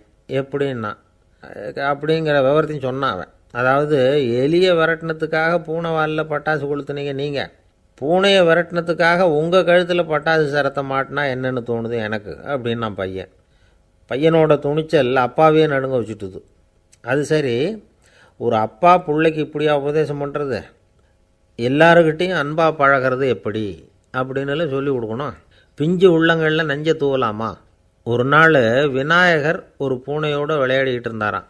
அப்படி ஆசையாக விளையாடிக்கிட்டு இருந்தப்போ அவரோட கை நகம் தவறுதெல்லாம் பூனையோட முகத்தில் பட்டுட்டு தான். அது ஒரு சின்ன கீரெல்லாம் உண்டாகி விட்டுது. அப்பா அவர் அதை ஒரு பெருசாக நினைக்கல. கொஞ்ச நேரத்துக்கு அப்புறம் விநாயகர் வீட்டுக்கு வந்தார். அவங்க அம்மா பார்வதி தேவியை பார்த்தார். பார்வதி தேவி கன்னத்தில் விரலால் கீறினது மாதிரி ஒரு அடையாளம் இருந்தது. விநாயகருக்கு அதிர்ச்சி, ஆச்சரியம். நம்ம அம்மா இந்த உலகத்துக்கே தாயார், அப்பேற்பட்ட அவங்க முகத்திலேயே கீறலை உண்டாக்கக்கூடியவங்க யாராக இருக்க முடியும் அப்படின்னு யோசனை பண்ணார். தாயே, உன்னுடைய கன்னத்தில் இந்த வடு எப்படிம்மா ஏற்பட்டதுன்னு கேட்டார். குழந்தாய், இது நீ செஞ்ச காரியம்தான்ப்பா, உன்னுடைய கை நகம் கீறினதுனால ஏற்பட்ட வடு தான் இது அப்படின்னாங்க அவங்க. விநாயகர் திடுக்கிட்டு போட்டார். எப்படிம்மா அது? நான் எந்த காலத்துலேயும் ஒன்று அப்படி கீறினதாக எனக்கு நினைவு இல்லையே அப்படின்னார். இன்னைக்கு காலையில் ஒரு பூனையை கீறினதை நீ மறந்துட்டியா அப்படின்னாங்க அந்த அம்மா. விநாயகர் திகைச்சு போய் நின்னார். பார்வதி தேவி சொன்னாங்க, இதை பார்ப்பா, இந்த உலகத்தில் இருக்கக்கூடிய எல்லா உயிர்கள்லேயும் நான் இருக்கிறேன், நான் தான் இந்த உலகமாக ஆகியிருக்கிறேன். ஆகையினால நீ யாரை துன்புறுத்தினாலும் அது உண்மையிலேயே என்ன துன்புறுத்தினதாக தான் முடியும் அப்படின்னாங்க. விநாயகர் மனசுக்குள்ளே ஒரு வெளிச்சம் ஏற்பட்டு தான். அதுக்கப்புறம் அவர் யாரையுமே கல்யாணம் பண்ணிக்காததுக்கு அதுதான் காரணமாக. இந்த உலகத்தில் எல்லாரையும், இங்கே இருக்கிற எல்லாத்தையும் தாயின் வடிவமாக அவர் பார்க்க ஆரம்பிச்சிட்டாராம். குருதேவர் ராமகிருஷ்ணர் இந்த கதையை எடுத்து சொல்லியிருக்கிறார். நபிகள் நாயகம் ஒரு தடவை ஒரு நாற்காலியில் உட்காந்து என்னமோ யோசனை பண்ணிகிட்டு இருந்திருக்கிறார். அப்போ அவரோட உடையில் ஒரு கீழ்ப்பகுதி தரையில் படிஞ்சு கிடந்திருக்குது. அங்கே விளையாடிக்கிட்டு இருந்த ஒரு பூனை அது மேலே வந்து படுத்து தூங்கி போச்சு. தொழுகை செய்ய வேண்டிய நேரம் வந்துட்டது. நபிகள் நாயகம் எழுந்திருக்க பார்த்தார். அப்போ தான் பூனை தன்னோட உடை மேலே படுத்து தூங்கிட்டு இருக்கிறது கண்ணில் படுது. பூனையோட தூக்கத்தை கலைக்க விரும்பல. அவர் தன்னுடைய சகோதரியை கூப்பிட்டார். ஒரு கத்திரிக்கோல் எடுத்துகிட்டு வர சொன்னார். பூனை படுத்திருந்த உடைப்பகுதி மட்டும் இருக்குல்ல, அதை மட்டும் அதோட கத்திரிச்சு விட்டுட்டு அதுக்கப்புறம் அவர் எழுந்திரிச்சு தொழுகைக்கு போனாராம். அதாவது பிற உயிர்கள்கிட்ட எப்படி அன்பு காட்டணுங்கிறத பெரியவங்க எவ்வளவோ விதத்தில் நமக்கு எடுத்து காட்டியிருக்கிறாங்க. இருந்தாலும் எத்தனை பேர் மனசில் அதெல்லாம் உரைச்சிருக்குது. நாமளும் நம்ம ட்ரெஸ்ஸு மேலே ஒரு பூனை படுத்திருந்தா ஒரு கத்திரிக்கோலை தான் தேடுவோம், எடுத்துக்கிட்டு வர சொல்லுவோம். துணியை வெட்டுறதுக்கு பதிலாக இல்லை அதோட வாழை வெட்டினா என்ன அப்படின்னு தோணும். ஒரு ஆள் ரொம்ப பிரியமாக ஒரு பூனையை ஆற்றுல குளிப்பாட்டிக்கிட்டு இருந்தானா. எப்படி? அந்த பூனையை ஆற்று தண்ணியில் அமுக்கி அமுக்கி குளிப்பாட்டிக்கிட்டு இருக்கிறான். அந்த வழியாக போன பெரிய ஒருத்தர் இதை பார்த்தார். இதை பார்ப்பா, பூனையை அது மாதிரி ஆற்று தண்ணியில் அமுக்கி குளிப்பாட்டாத, மூச்சு திணறி செத்து போடும் அப்படின்னு அட்வைஸ் பண்ணார். நீ போய் அவன் வேலையை பார்த்துக்கிட்டு, எனக்கு எல்லாம் தெரியும்னா இவன் சரின்னு அவர் போயிட்டார். கொஞ்ச நேரம் கழித்து அவரே அந்த வழியாக திரும்பி வந்துக்கிட்டு இருந்தார். ஆற்றுல பூனையை குளிப்பாட்டிக்கிட்டு இருந்தவன் அழுதுகிட்டு உட்காந்துருக்கிறான். பக்கத்தில் அந்த பூனை செத்து கிடக்குது. இதை பார்த்தார் பெரியவர். நான் தான் அப்போவே சொன்னேனே அந்த பூனையை ஆற்றுல நினைக்காதேன்னு, அதை கேட்டிருந்தா இப்படி ஆயிருக்குமா அப்படின்னார். அந்த ஆள் கோபமாக இவரை முறைச்சி பார்த்தான். அட போய்யா, இந்த பூனை ஆற்றுல குளித்ததுனால ஒன்றும் செத்து போகல, குளித்ததுக்கப்புறம் அதோட உடம்பு ஈரமாக இருக்குதுன்னு அதை புழிஞ்சேன், அதனால தான் இப்படி ஆயிட்டுது அப்படின்னானா. உலகத்தில் எது எதுக்கும் ஆராய்ச்சி கூடங்கள் இருக்குதுல்ல, அது மாதிரி தூக்கத்தை பற்றி ஆராய்ச்சி பண்ணுறதுக்கு ஒரு ஆராய்ச்சி கூடம் இருக்குது. அப்படி ஆராய்ச்சி பண்ணணும்னா அதுக்கு மூழ்கிக்கிட்டு இருக்கணும்ல. அதனால தான் அந்த ஆராய்ச்சி கூடம் இங்கே இல்லை. அமெரிக்காவில் பாஸ்டன் பல்கலைக்கழக மருத்துவமனையில் அது இருக்குது. அங்கே தூக்கத்தை பற்றி பலவிதமான ஆராய்ச்சிகள் பண்ணிகிட்டு இருக்கிறாங்க. அந்த ஆராய்ச்சி கூடத்தில் இயக்குனராக இருக்கிற ஒரு நிபுணர் அவர் என்ன சொல்கிறார் தெரியுமா? உங்களுக்கு தூக்கம் வரலையா, நீங்கள் நல்லா தூங்கிறதுக்கு தாராளமாக சில யோசனைகளை என்னால் சொல்ல முடியும் அப்படிங்கிறார். யோசனை தானே, காசா பணமாக கேட்டு வச்சுக்கலாமே. உணவு, மனநிலை, தூங்கும் இடத்தோட சூழ்நிலை, படுக்கைக்கு செல்கிறப்போ உள்ள பழக்க வழக்கங்கள், இது காரணமாக ஒருத்தருக்கு தூக்கம் வராமல் போகலாம். தூக்கம் வராததுக்கு இதுதான் காரணம்னா அதையெல்லாம் சுலபமாக கட்டுப்படுத்தலாங்கிறார் அவர். தூக்கத்தை வரவழைக்கக்கூடிய ஒரு நல்ல மருந்து உடற்பயிற்சி. ஆனால் ஒன்று, படுக்க போகிற நேரத்தில் இது மாதிரி உடற்பயிற்சிகள் எல்லாம் செய்யக்கூடாது. கொஞ்சம் முன்னாடி பகல்லையே இந்த பயிற்சிகளை செய்கிறது நல்லது. தூக்கம் வராமல் அவதிப்படுறவங்க பிற்பகல் நேரங்களில் காஃபி, டீ இது மாதிரி பானங்களை சாப்பிடக்கூடாது. மது அருந்துறது கூட தூக்கத்தை பாதிக்கும். வெது வெதுப்பான நீரில் குளிக்கிறது, தியானத்தில் ஈடுபடுறது, ஓய்வாக இருக்கிறது, படுக்கிறது, அதாவது படுக்கிறதுக்கு முன்னாடி ஒரு குவளை பால் சாப்பிட்றது, இதெல்லாம் தூக்கத்தை வரவழைக்கிறது ரொம்ப உதவியாக இருக்கும். இன்னொரு விஷயம் என்னென்னா, தூங்கி ஆகணுமேங்கிற கவலை வேண்டியதில்லை. அப்படி நினச்சி கவலைப்படுறதை விட்டுடணும். தூக்கம் வரலையா, உடனே படுக்கையை விட்டு எழுந்திருக்க வேண்டியது. வெளியில் வாங்க, வேறு ஏதாவது வேலையில் ஈடுபடுங்க, கொஞ்சம் நேரம் உலாவுங்க, அல்லது ஏதாவது ஒரு புஸ்தகத்தை எடுத்து படிங்க. களைப்பு ஏற்பட்டால் மறுபடியும் படுக்கைக்கு போங்க, தூக்கம் தானாக வந்துடும். ஒரு விஷயத்தை மட்டும் நல்லா ஞாபகத்தில் வச்சுக்கணும். படுக்கைக்கு போகிறப்போ உங்கள் மற்ற எல்லா பிரச்சனைகளையும் மறந்துடணும். அது எப்படி சார் முடியும்? அந்த நேரம் தானே எல்லா பிரச்சனையும் வரிசையாக ஞாபகத்துக்கு வருது அப்படின்னு நாம் நினைக்கலாம். ஆனால் பழக்கத்தில் அதை நாம் மாற்றிக்க முடியும். கொஞ்சம் முயற்சி பண்ணணும், அவ்வளோதான். இது எல்லாமே ஆராய்ச்சி பண்ணி பார்த்துட்டு அந்த நிபுணர் சொல்கிற கருத்து தான். இன்னொரு விஷயமும் அவர் சொல்கிறார். அது என்னென்னா, உடல் கோளாறு காரணமாக தூக்கம் வராமல் அவதிப்படுறவங்களுக்கெல்லாம் இந்த யோசனைகள் சரியாக வராது அப்படிங்கிறார். அதுக்கெல்லாம் மருத்துவ சிகிச்சை கொடுத்து தான் சரி பண்ணணும். சில பேருக்கு நடு ராத்திரியில் மூச்சு திணறல் ஏற்பட்டு தூக்கம் வராமல் போயிடும்.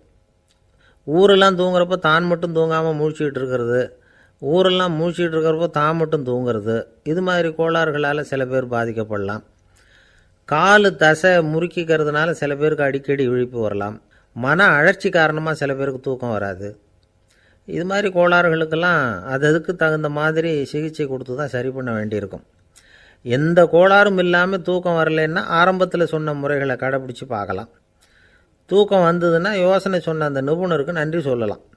ஒருத்தர் ஏன் சார் பஸ்ஸில் தூங்குறது கெட்ட பழக்கமானு கேட்டார். இல்லையே, நான் கூட பஸ்ஸில் போகிறப்ப தூங்கிட்டு தானே போவேன் அப்படின்னார் இன்னொருத்தர். அப்புறம் ஏன் என்ன டிரைவர் வேலை வேணாம்னு வீட்டுக்கு அனுப்பி வச்சுட்டாங்க அப்படின்னாராம் அவர்.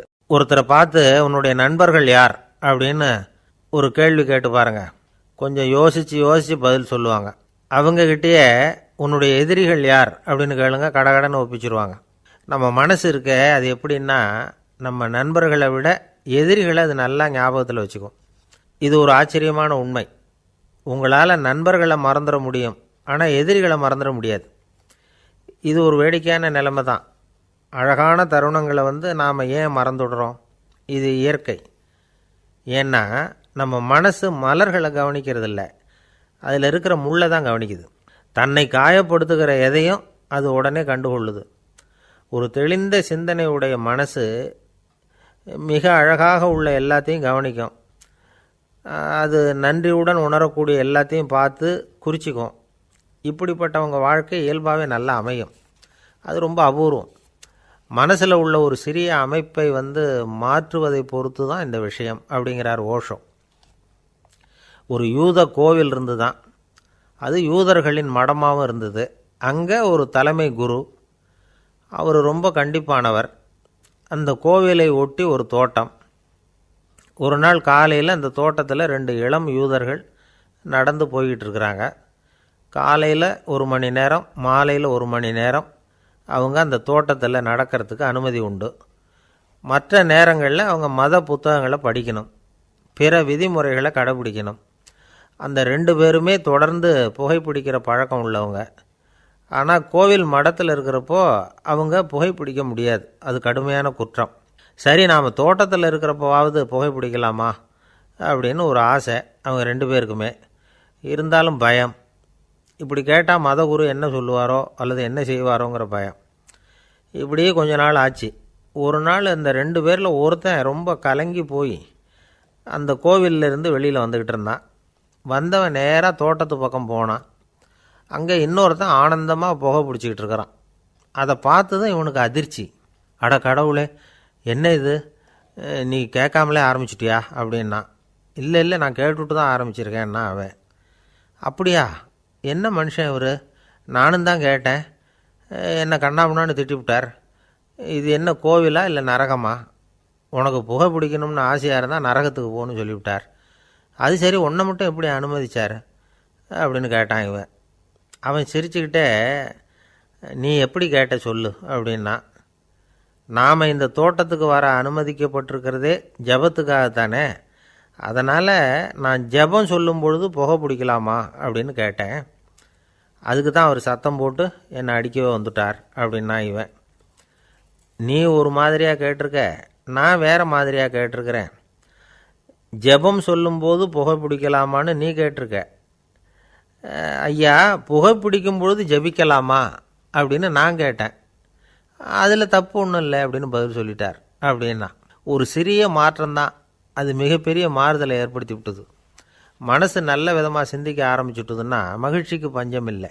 ஒரு கஞ்சன் ஆற்றுல விழுந்துட்டான், வெள்ளத்தில் தத்தளிச்சிக்கிட்டு இருக்கிறான். கரையில் நின்ன ஒருத்தர் உன் கையை கொண்டா